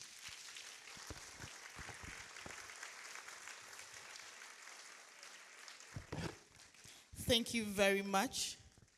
So for this confab, we have been discussing rewriting the rule book, constitutional reform in Ghana. Our seasoned speakers have each taken a bite, and pretty shortly the platform will be given for you to pose questions. But before that, we'll take a remark from His Lordship Justice Emmanuel Kofi Diaba. He's a Justice of the High Court of Ghana. Let's welcome him to give us a brief remark.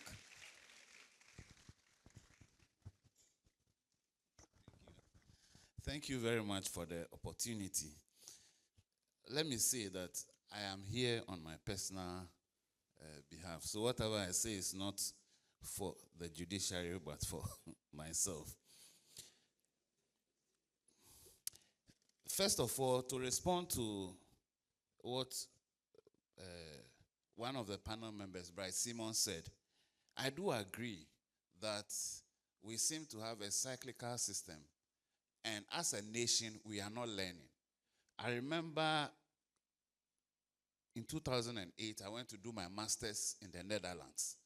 And at that time, they had this company crisis that went over Europe, was dominant. So all the faculties of law, everything they were doing was how to solve that issue of company collapse. And they came out with codes, various codes of governance for the companies and all that. And I was so impressed. But we come to Ghana, we have this usual situation where we have financial issues and nothing is done about it. What I have identified is that, unfortunately for us, we have two dominant parties. So usually in situations like this, they keep pointing fingers at each other. You caused it. You started it. You caused it. So it is one party attacking the other, and we don't sit down to actually assess what went wrong and how we fix it. Maybe it is time for our various faculties to rather take up the mantle, so that when it happens this way, it should be the various universities, the faculties and others that would kick the fight as to how to address the various crises that we keep having and propose policies and laws as to how to resolve it. That is for Prof. And then for Professor Techiwa, I also have a comment or two to make. One, I believe that in our case too, the Chief Justice is vetted in Parliament. So interviews for the CJ is a system that we can appreciate that it is good. The problem I have is that rather than attacking one personality as far as the judiciary is concerned, it's for us to look at the structures. The Constitution has given certain discretions, but there needs to be probably guidelines or policy frameworks as to what can be done, what cannot be done. How are appointments made to the bench? Transfers, what policy goes into transfers? Promotions, what policies? For now, it is more or less to a large extent discretionary.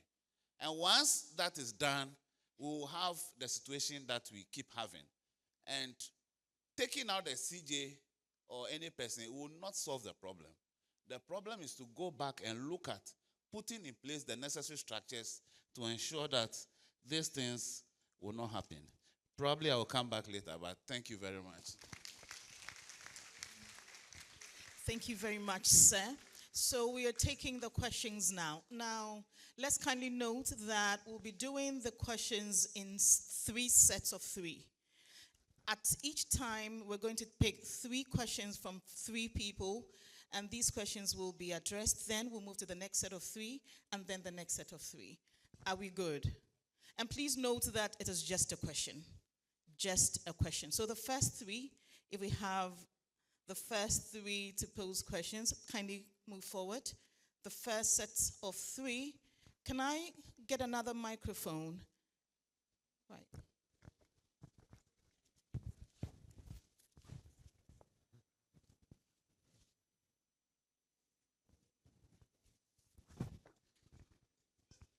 Right, so Professor Doku is the director of DRIC, UCC, and he's posing the first question.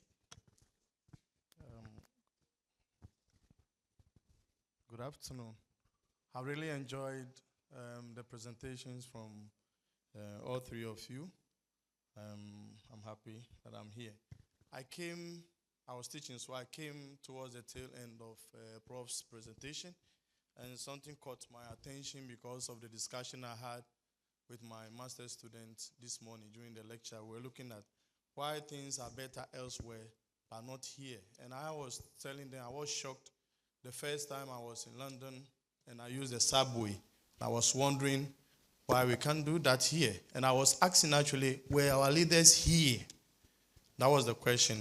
And so when you mention about misinformation, my question is, how do we make the benefit of our democracy real and tangible in the life of our youth, so that they will have an alternative to the misinformation? They will have alternative to living for greener pastures. Thank you. Thank you. Kindly give the microphone to the next person. Kindly introduce yourself before you pose your question. Mr. Chairman, I am Joseph Hobson from Adisada College. With the greatest of respect, there are three organs of state. That's the legislature, the judiciary, and the executive. It is clear that the president is elected by the people of Ghana through elections. The legislature appoint their own speaker to head the institution. My challenge is with the appointment of the Chief Justice, according to Article 144. I am suggesting and at the same time seeking the opinion of the speakers. If all the organs of state have equal powers, why should an organ of government appoint the head of another institution, and this case becomes subservient to the appointing authority? It is very clear that in Ghana, the judiciary has been tossed up and down for a very long time. And I think the opportunity has come for the Constitutional Review Commission to bring a finality to that. My question is, the appointing authority, how are the review committee going to, the framework or the guidelines, how they are going to put in place that in such a way that the Chief Justice will not be appointed by the president, but a commission or somewhat based on what they will inform us. Thank you very much. That's my question. Right, thank you. There's someone behind you. Prof, kindly introduce yourself. All right, thank you very much. My name is Simon Mariwa. I'm the head of the Department of Geography and Regional Planning. But my question goes to Professor Teshiomenu, and specifically, and I think generally to others. And it's at the tangent of what my colleague just indicated. How can Ghana balance effective executive leadership with the excessive powers of the president, particularly when it comes to appointments and executive instruments? We talk about the organs of government. Is there equality amongst them, or one organ is superior to the other? And how do we balance this kind of competition among these, which is related to what my colleagues just indicated? Thank you very much. Right, thank you. There's one behind you. I earlier indicated we're going to have 3 sets of 3, but then we're going to allow this one. Please my name is yourself, Solomon yes. Apia. I work with the Bedua Legal Consult in Cape Coast. I've listened to the 3 panelists, and I believe there's one problem outside with Mr. Bryce Simmons. We need a national thinking and national learning. I once read a book by Achibiosi, The Trouble with Nigeria. I just did it, The Trouble with Nigeria and Ghana. Sometimes it's not about constitution itself, it's about we the people. I've been a chief executive before. Once upon a time, somebody brought an application that I should just help him to acquire police. When I look at the document, it has written disqualified. So I said, this cannot work. I said, Chief, it can be done. Lo and behold, disqualified document, the person was in Ghana Police. So our orientation, the way and the manner we do things as a citizen has given way for we the politicians also to sing in line with the citizens. I go to church. I am made the chairman of the Harvest Committee. If I go and give 500 Ghana cedis, everybody will be insulting me. After all the people, where should I get the money? So definitely we'll find a way to create the money to come and certify the citizens. So we have to get a national orientation altogether to make sure that we'll build strong kind of citizens that will stand up and believe that this is Ghana that we want. Other than that, we will amend the laws and the constitution. We will still come back to zero. Thank you. Thank you. No, let's hold on. Let these ones be addressed.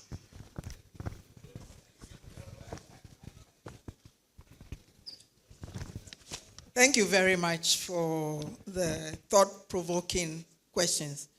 Justice Diaba, let me just make a clarification. I was not picking on the Chief Justice. The example that I gave, I was talking about the applicants being interviewed. So it is a process before. Here you have one person in Parliament. And I think it speaks to some of the other questions that have been asked. So to go back to my current favorite constitution, the Kenyan Constitution, in Article 250, it talks about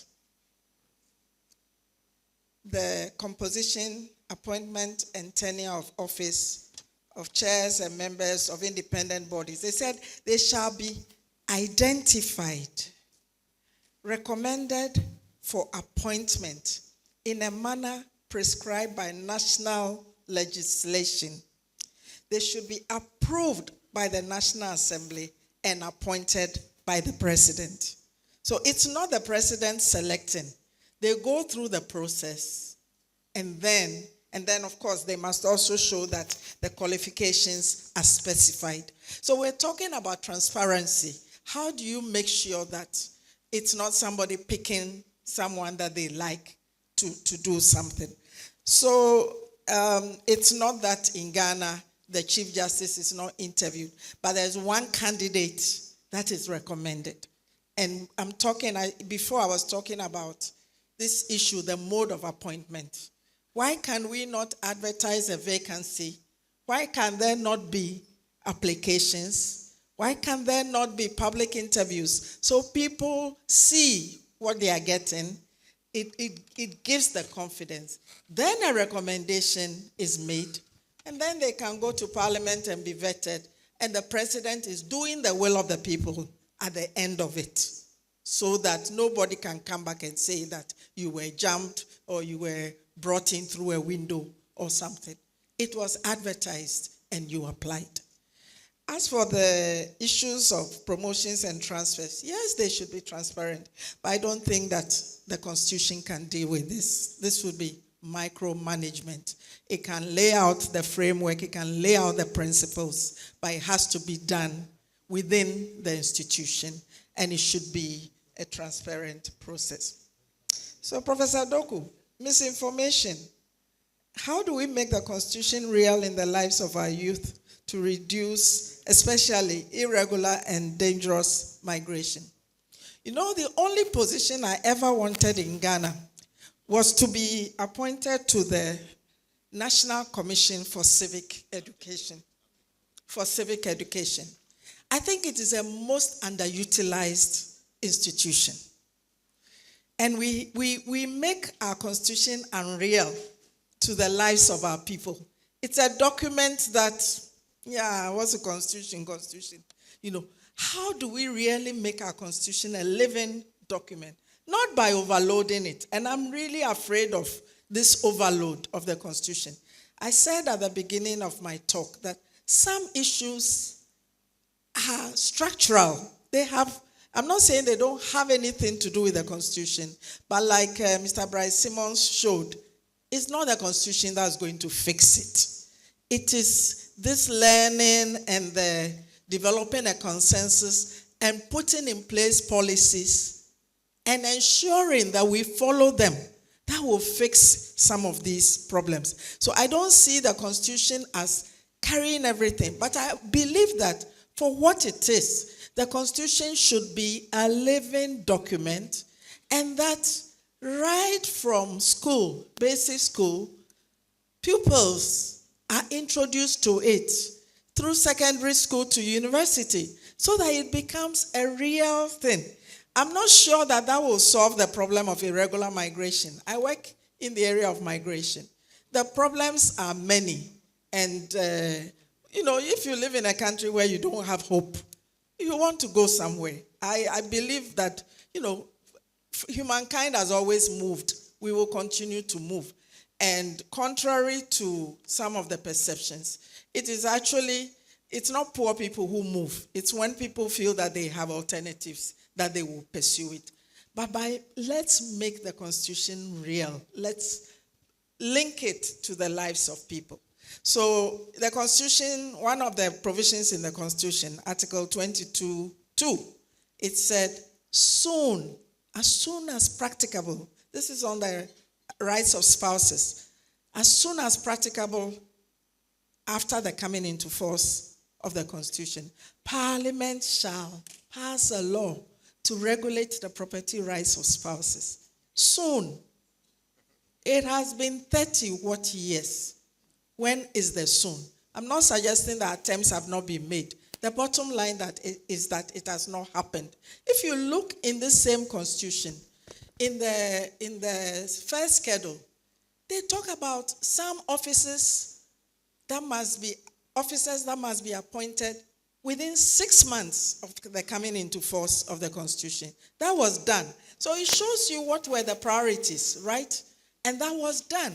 But again, if you go to the Kenyan Constitution, in the 5th schedule, they have set out some of the legislation that must be passed by Parliament, and they give a timeline within which Parliament must pass it.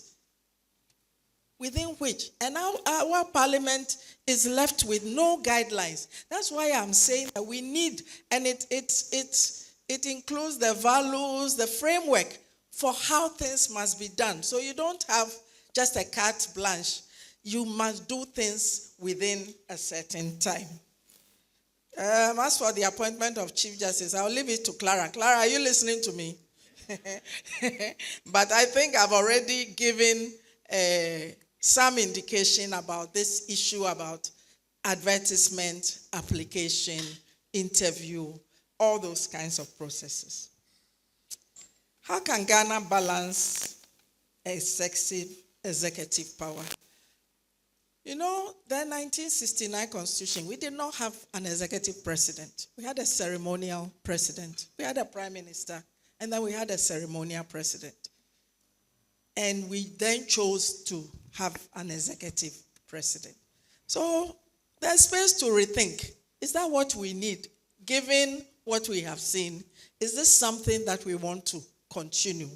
Or how might we do it so that, yes, the president appoints, but it is after a certain process that has been open and transparent, and then we bring it to you and you put your seal on it, so that people know that you are not appointing that person because they happen to belong to your political party or your ethnic group, or they go to the same church with you or the same lodge or something, but because they have met the criteria that has been publicly advertised, and they can do that. So there are ways we can learn from other places. Ghana is not the only place with an executive president, but here we give everything. And then what we do is that when we do that, we make the people who are appointed timid. They are afraid even to exercise the powers that have been given to them. Why should civil society go to court to compel an officer to do what the Constitution says they can do? And even when you see the response of the person in the pleadings, they are suggesting that they have to wait for somebody else to tell them. And now we hear the Auditor General talking about surcharges and disallowances, etc. So look at all the money we wasted during that time, So we do need to separate again, and I agree. It's not everything that the Constitution should do. If you do that, you're setting yourself for disappointment. There are some big structural issues that should happen elsewhere. But the Constitution should provide this framework for stability and certainty. And the belief that, my rights are protected. We should not be diminishing anybody's right, but we should be, using a system where everybody feels included and represented, whether you have a disability or not, you can see. So it goes back also to the electoral system, back to the winner takes all, to proportional representation, How do we really engineer our constitution to look like the people who live here so that we have some equal rights and other amendments for people? Thank you very much. So, Mrs. Kasati, Clara, would you help us with the question on the Chief Justice? So the question was with the appointment of the Chief Justice, if I'm right? Separation of powers. Exactly. The question is that the separation of powers. Yes, it's the thing that we teach in school about equality of the organs of state. But the truth, I'm speaking as a practitioner. The truth that we have an executive president, that's the truth. If we, like Prof said, we can decide whether we want to change it, but we run an executive system where we loosely say that the president is the first among equals. What the Constitution has done to try and secure an office like the Chief Justice is to make it a secured position, in the sense that a president cannot just get up and remove a Chief Justice or suspend a Chief Justice. There are constitutional provisions on how this can be done. And then that's one. So a president first has to follow the constitutional provisions. And then two, if the president does not follow the constitutional provision, an affected party can always go back to the Supreme Court. Because when it comes back to that, even though we have an executive president, the executive never exercises judicial power. That is how we have sought to maintain the independence of the judiciary, in such a way that the executive cannot interfere with the work of the judiciary. But whilst we are also thinking about securing, making all the organs equal, we must also think about accountability. Like Prof noted, no one should be unaccountable. Everybody, whether it's the president, whether it's the judiciary, whether it's the parliament, whether it is you and I, must be subject to the Constitution. So there are checks and balances, but there is also a procedure for holding people accountable. If we don't agree with the procedure, we have to look at it. But those procedures are the only way we can ensure accountability, not just from the elected officials, but also from appointed officials. I hope that answers the question. Thank you very much, Mrs. Kasati. Our next set, if you're ready. Thank you very much. My name is Emmanuel Osei Nyama, level 400. And I like your smile, because my question is directed to you, Mr. Bright Simmons. And your presentation, I got interested about the bit on policy stamina. And I just wanted to know, quite recently the former vice president was questioning policy implementation by this administration that has resulted in appreciation of the city. So policy is very important. So I want to know, how expensive could policy stamina be? And don't you think is the very reason driving away political will in the context of the 4-year tenure of an administration, and then how we do our politics, comparison of tangible achievement by government? Don't you think is the reason for driving away such will? Thank you. Thank you. Hello, my name is Joshua Nyatuame, a level 200 law student, Faculty of Law, UCC. My question is very simple. Why not expand the Constitution? I mean, expanding multiple volumes to provide detailed provisions of the Constitution, thereby reducing the burden of interpretation on the judges. Because most of the issues that we have in the country, especially the CDD report about the perception of citizens on the judiciary, borders on the interpretation of law. these constitutional provisions. You take Professor Atugube's constitutional law book, it spans multiple volumes, and you read, you are comfortable. You take the Constitution, you have a lot of issues when it comes to interpretation. So why don't we expand the volumes of the Constitution?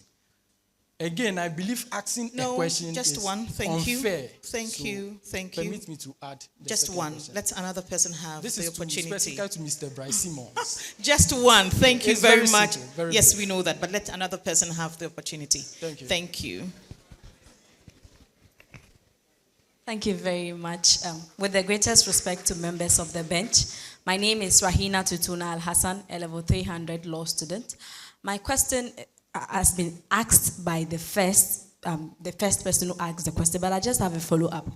With policy stamina and juxtaposing it with the politicians or they influencing it, my question is, do you not think that the gaps we've left in our constitution, that we are saying that the judges to fill in the gap, because I have learned interpretation, and I'm told that there are some instances that the judges, there is a trust reposed in judges to fill in the gap. If we have already created the notion that they can fill a gap, it means that it defeats the essence of our policies to have a stamina. And I also have the other question on politicians. I believe that our policies not having a stamina is because it is the very politicians that make up the policies in our parliament. So if we need to distinguish the two, why do we give the filling in the gap to the judges? Thank you. Thank you. We'll take the final question. So thank you very much for the opportunity. I am William Yaira Cosmas Gonsalves, a third-year student in the prestigious St. Augustine's College, and I also double as the assistant senior prefect of the school. Now, so coming from the viewpoint of a student as I am, I want to understand the rationale behind the choosing of presidents for the age 40. So the age for choosing presidents is 40. Looking at the demographics and the cross-section of the youth in the country, I feel like there are some people who are capable of occupying this position. And so what's the rationale behind this? Even though this is not remotely similar to what has been discussed, I want to understand this. Thank you. Can I have my microphone, please? Thank you. Oh, okay. So I'll pick the very final question from the Dean of the Faculty of Arts, Professor Kwabena Safo Kantanka. Thank you very much for already introducing me. I think that from all the presentations, what I've gathered is that the problem is not the book. The problem is not a document. The problem is us. The kind of society we have created. No integrity. No honesty. If we've created a society where wealth supersedes everything without question, and that is why we have even destroyed all our water bodies in search of gold. We are the problem. It is not the Constitution. My position is that even the democracy we are practicing in Ghana, is it really a democracy? Electioneering politics. Every 4 years, we elect leaders and we destroy the economy because the interest for going into politics is not to serve, it's to make wealth, because that is what we have created as a society. So for me, if we want to solve the problem, it is not the book. We have to begin to develop integrity of service as human beings, so that if you give me a position as a leader, I know that I must serve well. And if I have to serve well, it means participation will be very easy. Everybody will come on board. I'll not steal from the state coffers. I have read documents where even procurement in making laws, sometimes they intentionally leave loopholes so they can exploit it to their benefit. It is the human being. So let's target that. And one major problem we are facing today, of course, it looks like as a global problem. You see, because we are wealth targeting, it is STEM. science, technology, engineering, mathematics, because that is what brings the money. The A is missing. It is the A that develops the humanistic values. It is the A that is the arts, the humanities, the if you like, the love for each other, the empathy, the everything, honesty, integrity. They all come from the arts. But because we are chasing wealth, we think that everything is about how to make money. We can't develop as a country with that kind of attitude. And I think that is a problem. So it is not the rule book, it is us. Because no matter how good the rule book is, if you don't get the right people to implement the rule book, we will still get it wrong. So we are the problem as a society. Don't let us blame the book. We are the problem. Thank you.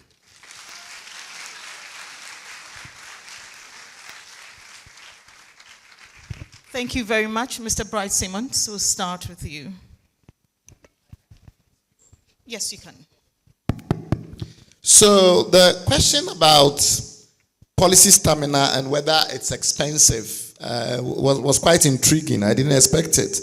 But I don't think expense is the constraint here. I think culture is the constraint. And I will use a very specific case study to illustrate. And it's come up here already. I think Professor Safu Kantanka just mentioned, which is the issue of Galamsey. If you think very carefully about Galamsey, you realize that we're solving it primarily in politics rather than in policy. And I'll explain why. A lot of the discussion is about what people want. State of emergency, jail people, block it, stop it, let the water be clean again. These are all desired outcomes. The pathway to getting Galamsey resolved requires first and foremost an acknowledgement of the trade-offs in the society which has led to Galamsey. And those trade-offs are very simple. You've got people that are unemployed in many parts of our country, particularly in rural Ghana. We are seeing a decimation, a hollowing of rural Ghana as the country urbanizes aggressively. I'm not sure you are, all of you are paying attention, but Ghana is now a 60 to 65% urban country. All the wealth has moved into the cities. And the rural economy has been decimated after decades of failed rural policy. So all of these people have decided that if there's gold in the ground, I'm not going to leave it there and let my children go hungry. And they have plumbed there.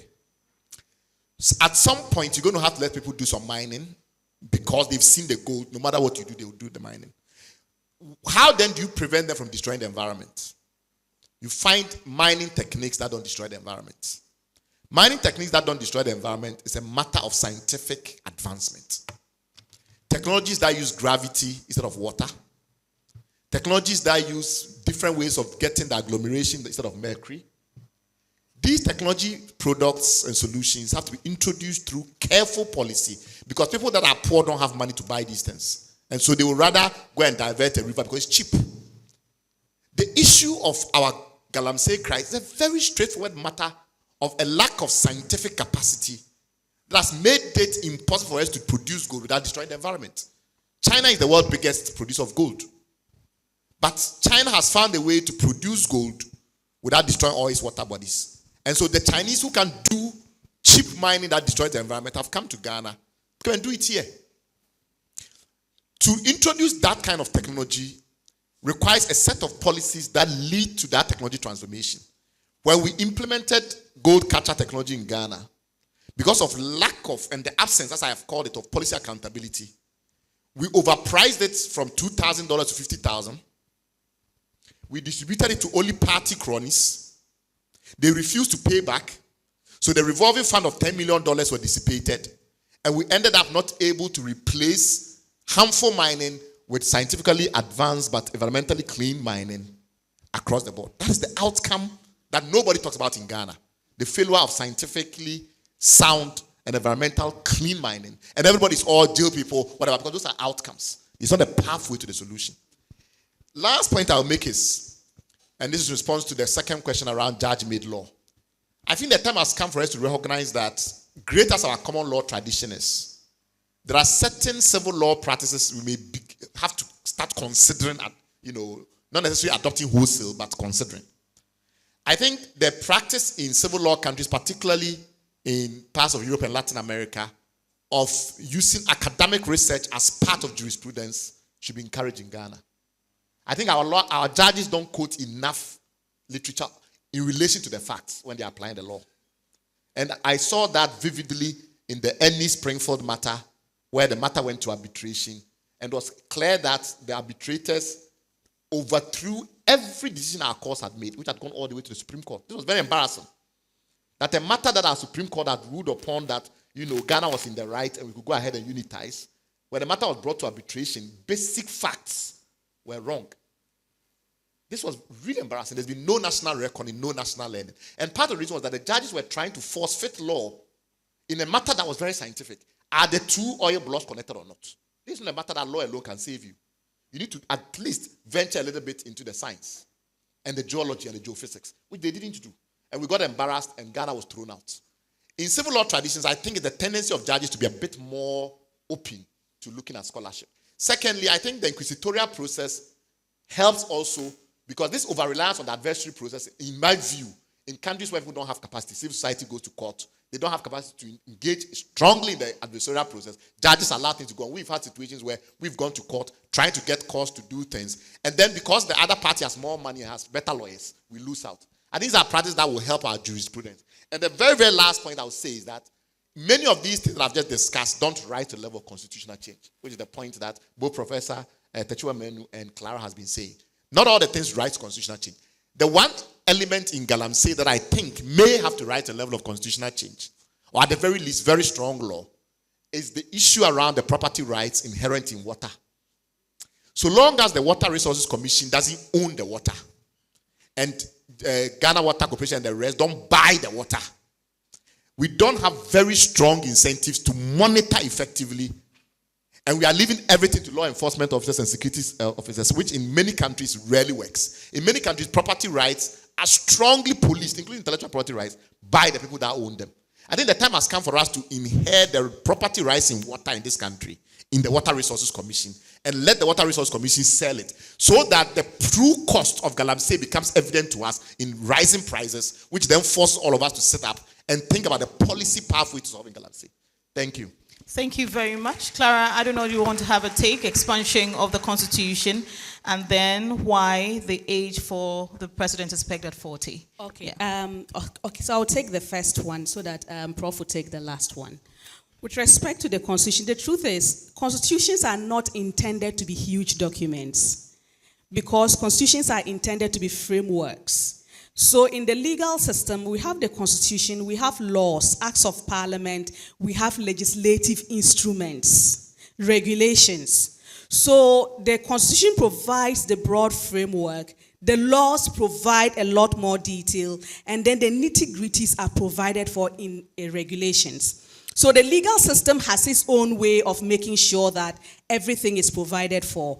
And it is not possible to provide everything in the Constitution and have different volumes for it. Like someone commented, if you take the US Constitution, for example, it's very small, but it has several amendments. So you have the First Amendment, the Second Amendment, the Third Amendment, which largely deal with framework issues. So it won't help, it will not work if we are going to have several volumes of the Constitution. But we can address your concern by using the whole gamut of the legal system. The broad framework in the Constitution, the Act of Parliament will deal with some, the regulations will deal with some. That's how constitutions are intended to work. Thank you, Clara. So we'll take the final one. Why the age 40? Before then, I was laughing at my friend Bryce Simmons, because he believes in pain. He thinks that when it hurts you, when it costs you, you do something about it. But it's also about the proliferation of bodies. Instead of giving power to this, like I think Clara said, you don't like this, so you form one. We have serious fraud office. No. Let's add this. You never abolish the first one that you set up. You keep on adding and adding. Sometimes it's an office, sometimes it's an authority, sometimes it's an agency. And at the end of it, you are asking, what is the problem that you are solving? Where is the empirical evidence that adding on has done anything. I want to correct the impression that have been had on judges today and to say that I have had a very pleasant experience of being contacted by a Supreme Court judge for some of the work that we've done on migration, and it's been cited in the judgments. So I think that we need more of this cooperation. In the same way that academics don't know everything, judges also don't know everything. There's evolving jurisprudence and knowledge, and we need to find some mechanism for sharing, so I was wondering, for instance, we could do a depository where some of the work that we do finds its way. So when someone is faced with an issue, with a problem that they must resolve, there is somewhere to go to see what is the recent scholarship on such and such a manner. As for the age for choosing the president, you got cheddar in the last election.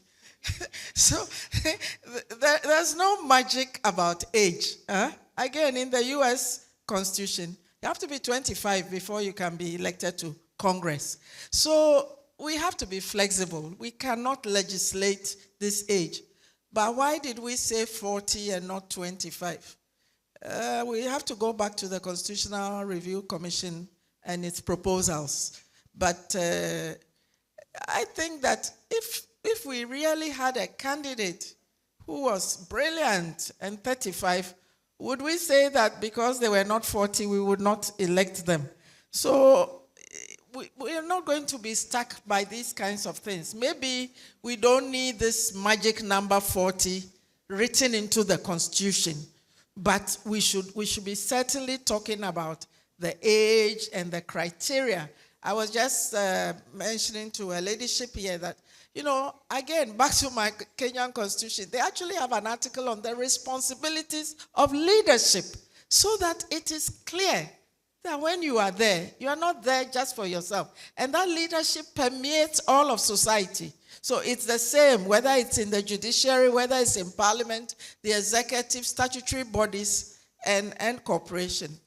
And the problem is us. It's like you look in the mirror, you're looking for some problem, then you find that you're looking at your face, right? So we do need to be honest with ourselves, but it does not mean that we should not absorb the institutions that we have created. We should not give them the criteria for performing. And we should have an assessment. Many parts in the Constitution, they talk about annual report. Where are the reports? Where can you go and read them to find out what is happening? And this is what constitutes the learning. What is working? What is not working? What do we need to fix? Instead of proliferating our institutions so that there will be jobs for the boys and maybe for some girls as well. We really need to. And I could not agree with you more on the integration of the disciplines that we have become obsessed with STEM. Meanwhile, we do very little about it. Our capacity is not improving in any way, and we are ignoring the arts and the humanities. So let's have STEAM with an H, STEAHM, the science, technology, engineering, the arts, humanities, and mathematics.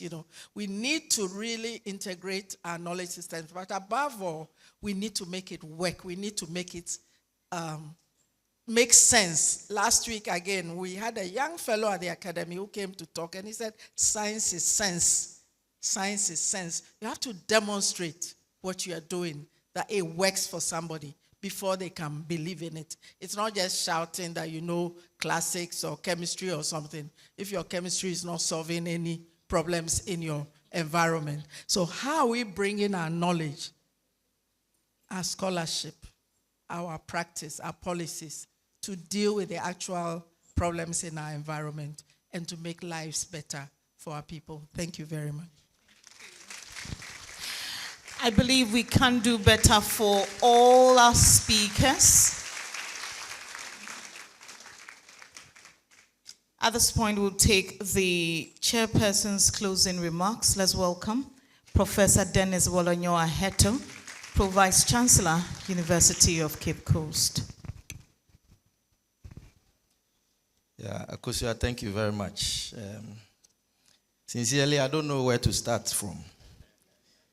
You know, one of the most difficult issues for a chairperson or a chairman at events like this is not just about sitting there to say you have accepted, but attempting to summarize when you don't have that professional capacity to do so.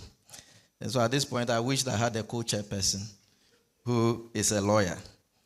But having said that, Nananom, members of the bench, both superior and lower courts present, our distinguished panelists or speakers, founding dean, Professor Bonzi Simpson, the dean of the law faculty, and distinguished colleagues, good afternoon. You will all agree with me that we have had an exciting time today, very intellectual discussions around our constitution. And sitting there, I've been writing copiously, and I don't know which aspects of the things I've written I have to present. But of course, I need to highlight a few things based on the reflections that I've been having sitting there. So Ghana, we are also saying the Ghana we want. Africa, we are saying the Africa we want. But the question is whether we want or is something we want or something we need. The very premise of we saying we want, there's a difference between want and need. And I think that things, and you agree with me that not everything that we want is everything we need, right? So we need to, as a country, begin to look at some of the things that we do, in particular in relation to our constitution. I noted a few things from Simon's issue, the issue of over-politicization of our constitution. He clearly outlined a clear process in which our constitution formulation and development has been or should be. Having in mind that the politicians are in the forefront of activities or everything that we do pertaining to the constitution, I kind of have a mindset now that is over politicization of our constitution, which is largely sheer disregard of the provisions of our constitution. And that is corroborated by what Professor Safu Kantanka mentioned, that the question is not really about the book itself, but the people. There was nothing said about traditional authority, but the question is also whether the traditional authority we have in Ghana today, with all due respect to Nana, are living also up to expectation. The case of Galamsey was mentioned, and the traditional authority has been mentioned as being in the forefront of giving lands out to foreigners, the Chinese and all that. So there are a lot of issues that we have had in this particular meeting, this particular symposium or conference. I'm being mindful of the fact that I'm not a lawyer, and I'm also going to say a few words based on concluding, as part of my concluding remarks, some of the things that I noted down. I will be very careful because I don't know what are some of the issues in the court, so that I'm not cited for contempt. So I hope that I'm not cited. One of the critical issues, first of all, let me say that based on the talks, we've come to the point, at least at this meeting, where we are aware that Ghana's policy and constitutional issues, there are gaps that are multifaceted. There are so many issues affecting various aspects of our governance and our development. Permit me to mention or highlight some of the issues that I noted. The first has to do with concentration of executive power. Concentration of executive power. In the words of the presenter, she used excessive powers of the executive.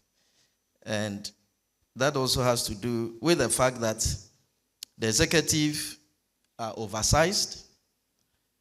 The oversized role is not about the size of the executive, but the role of the executive in terms of appointments and control over public spaces and public services, and state structure that has hindered the development of independent institutions and credible checks, providing credible checks and balances. That is one of the key things that came out of this, out of the presentations. There was also the issue of judicial independence. Mention was made of the suspension of the Chief Justice that has sparked a debate over leadership discretion, talking about presidential discretion, and judicial independence relating to separation of powers.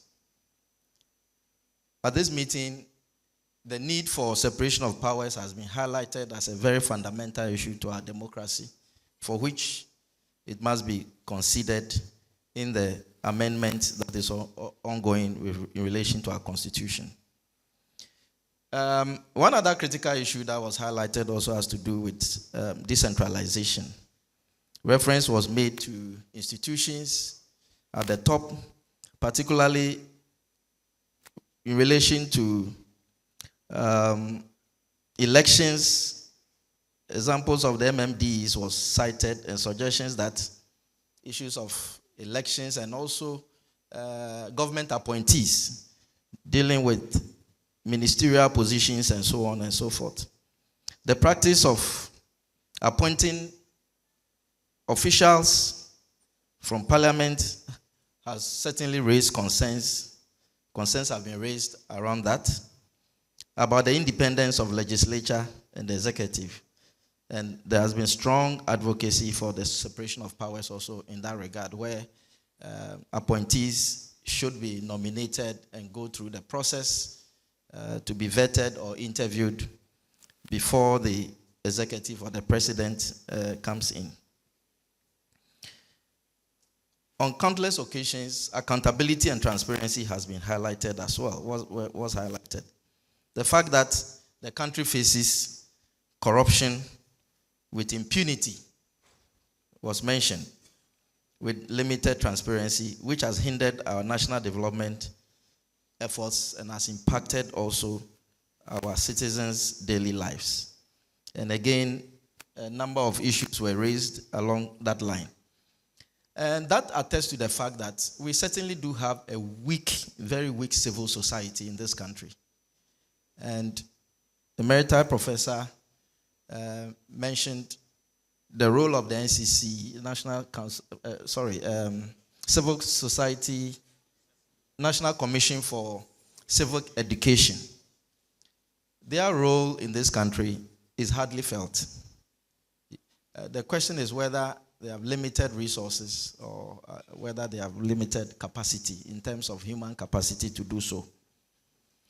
There are also overlapping institutional mandates addressing our policy issues in this country, and this needs to be streamlined as well.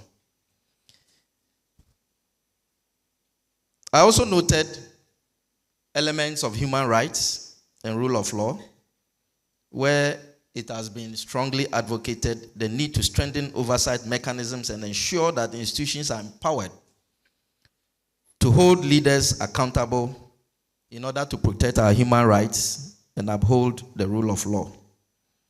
The last thing that I captured, last but one issue, has to do with state capture and patronage of politics. Our constitution has been described as permissive constitution, so broad that it gives a sense that the guidance or guidelines in terms of actionable items that need to operationalize the components of the constitution are not there. This has allowed political elites, to manipulate the policies for their benefit, leading to lack of accountability and ineffective governance. And this I picked from my good friend Simons. So the issues are quite broad, but that notwithstanding, we have also learned that our constitution has been able to stand the test of time, even though it has outlived its usefulness in terms of certain emerging issues in the country.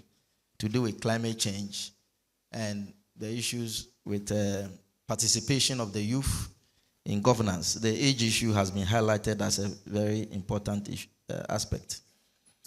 We should not live here by thinking that our constitution has not been able to support the development of this country. There has been copious statements that have been made by each and every presenter here, panelists, regarding the positive aspects of our constitution and what it has done in the areas of transfer of power to subsequent leaders, presidents. I mean, there were issues of parliamentary crisis that it was able to support, and so many other things, even though there are opaque aspects of it that needs to be developed or that needs to be reviewed. Having said that, essentially, I think the role of traditional authority needs to be re-looked at. The notion of values. And I think Professor Safo Tanka, my brother, mentioned that the values that are missing, the arts, as against all what we do in the STEM, has been a fundamental issue that we need to look at. So I heard Emerita Professor saying we need to be talking about STEAM instead of STEM, introducing the A, which will eventually address the issues.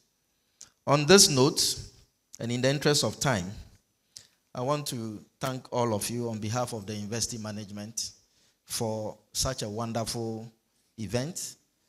We are pleased that our law students are in the right hands. I was only expecting that the founding dean, we gave him some space to say a few words. I don't know whether it was an omission. Sorry? Okay. Yeah, he's my mentor and one person that I look up to so much, and I was really expecting to hear from him. Having said that, on behalf of the Vice Chancellor of the University of Cape Coast, University Management, students and staff, we want to thank you all for, especially our distinguished panelists, for coming all the way from Accra and outside the country, wherever you've been, to spend this morning with us. We are very pleased, and we hope that the information that we have gathered here will contribute to our national discourse on our constitutional review. I'm happy that there are external media people here. We hope that you'll be able to transmit this information wide as possible. And I also want to entreat our media people on campus, the documentation section, to document this event very well and actively. And I will request that, even though I do not want to interfere with your media space, I think the issues are so technical that you may need to, I crave your indulgence to involve the law faculty in the drafting of the statements that go on the page, so that you don't just put out something that may reflect otherwise the issues that came out of this particular meeting. Thank you very much for your attention.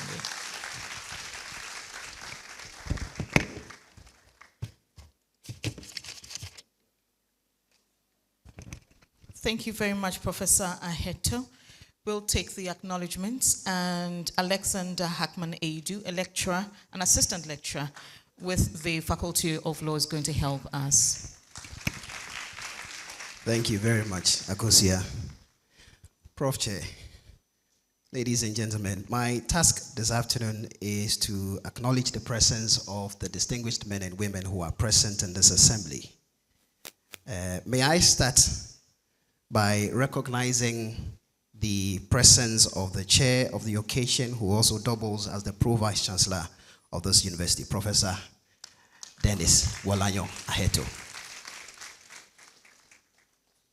Let me also recognize the presence of our distinguished speakers. I want to start with Professor Techua Menu. Let me also recognize the presence of Mr. Bright Simmons.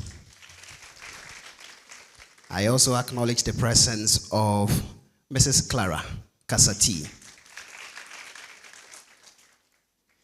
Let me also acknowledge the presence of the Dean of the Law Faculty, who is also the convener for this confab, Mrs. Julia Selmanaite. I also want to recognize the presence of the founding Dean of the Faculty of Law, Professor Philip Ebu-Simpson. And at the bench, may I, with respect, acknowledge the presence of Her Ladyship Justice Juliana Amonu Neza, who is the supervising High Court Judge for the Central Region. Let me also recognize the presence of Her Ladyship Justice Ikuya Sapoma, who is the supervising High Court Judge for the Western and Western North. Permit me also to recognize the presence of His Lordship Justice Kwame Poli.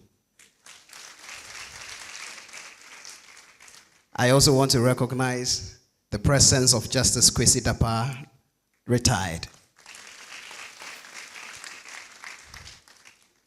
Let me also recognize the presence of His Lordship Justice John Mark Alifo.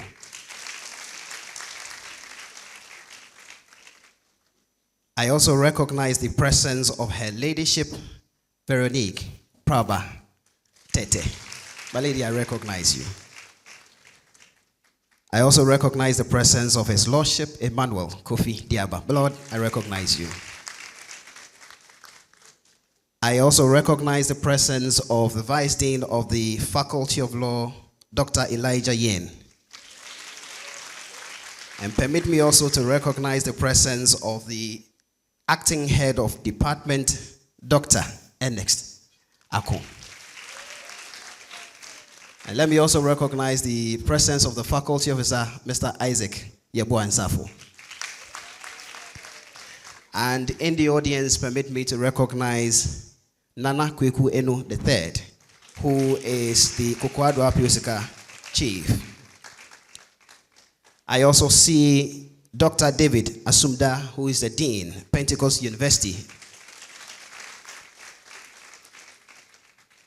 May I also recognize the presence of the members of the Central Bar who are present in this assembly.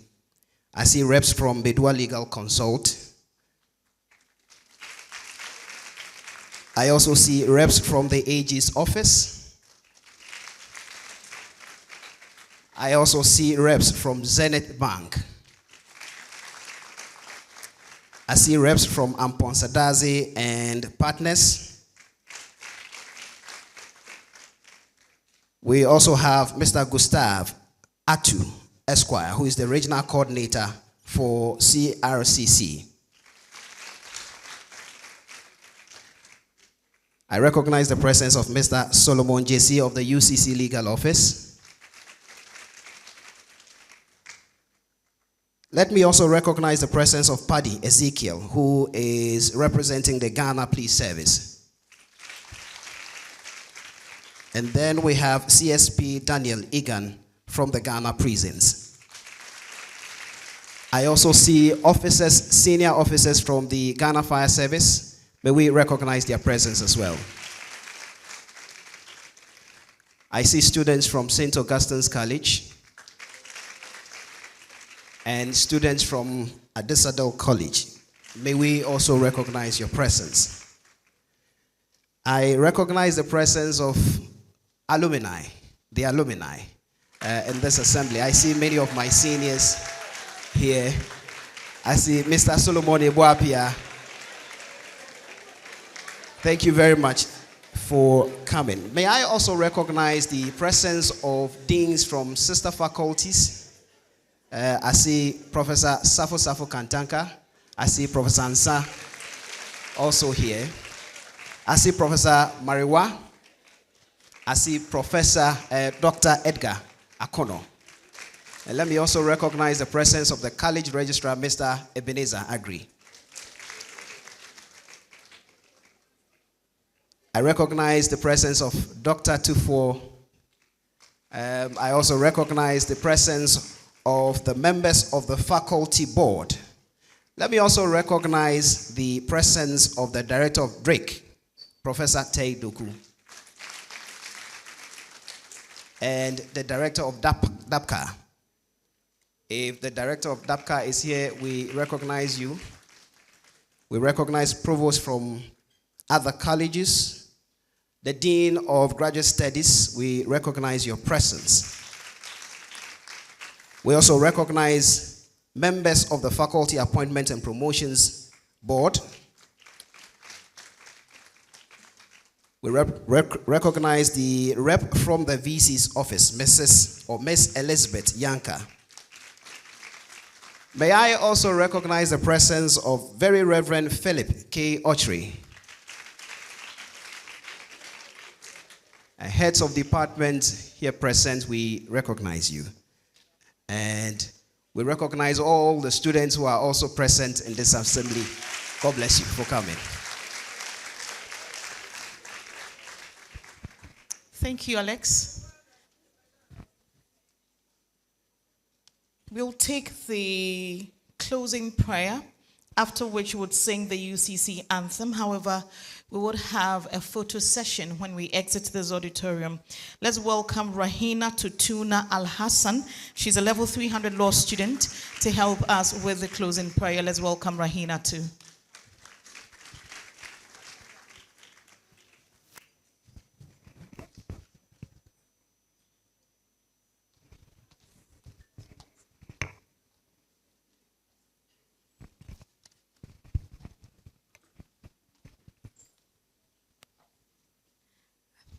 Please let's pray. A'udhu billahi minash shaitanir rajim. Bismillahir rahmanir rahim. Alhamdulillahi rabbil alamin. Ar-Rahmanir Rahim. Maliki yawmiddin. Iyyaka na'budu wa iyyaka nasta'in.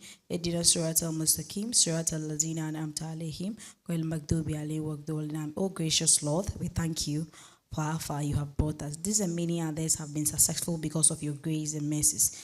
Take glory and let your will be done. Amen. Let's all kindly rise. We'll sing the UCC anthem. Text to the anthem will be found on page 13 of the brochures that we have. Those of you who have it soft copy as page 13.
Thank you very much. This has been a very instructive session we've had. Kindly remain standing.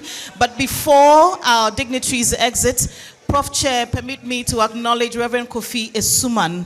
Sir, let's acknowledge Reverend Kofi Esuman.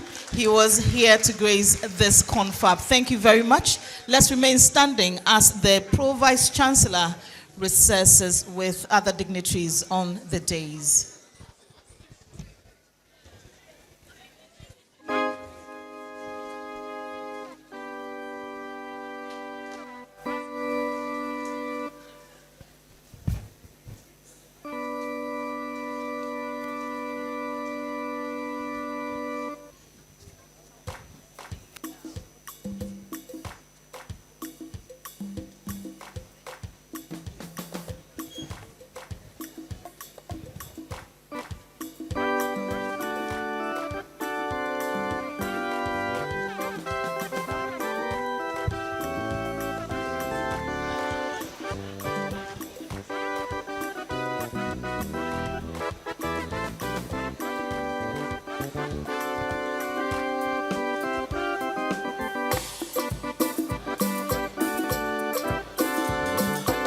Kindly note, we're going to have a photo session out of this auditorium.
Right, thank you very much. I believe you can also exit and then be part of the photography session. It's been a pleasure being here.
Hello.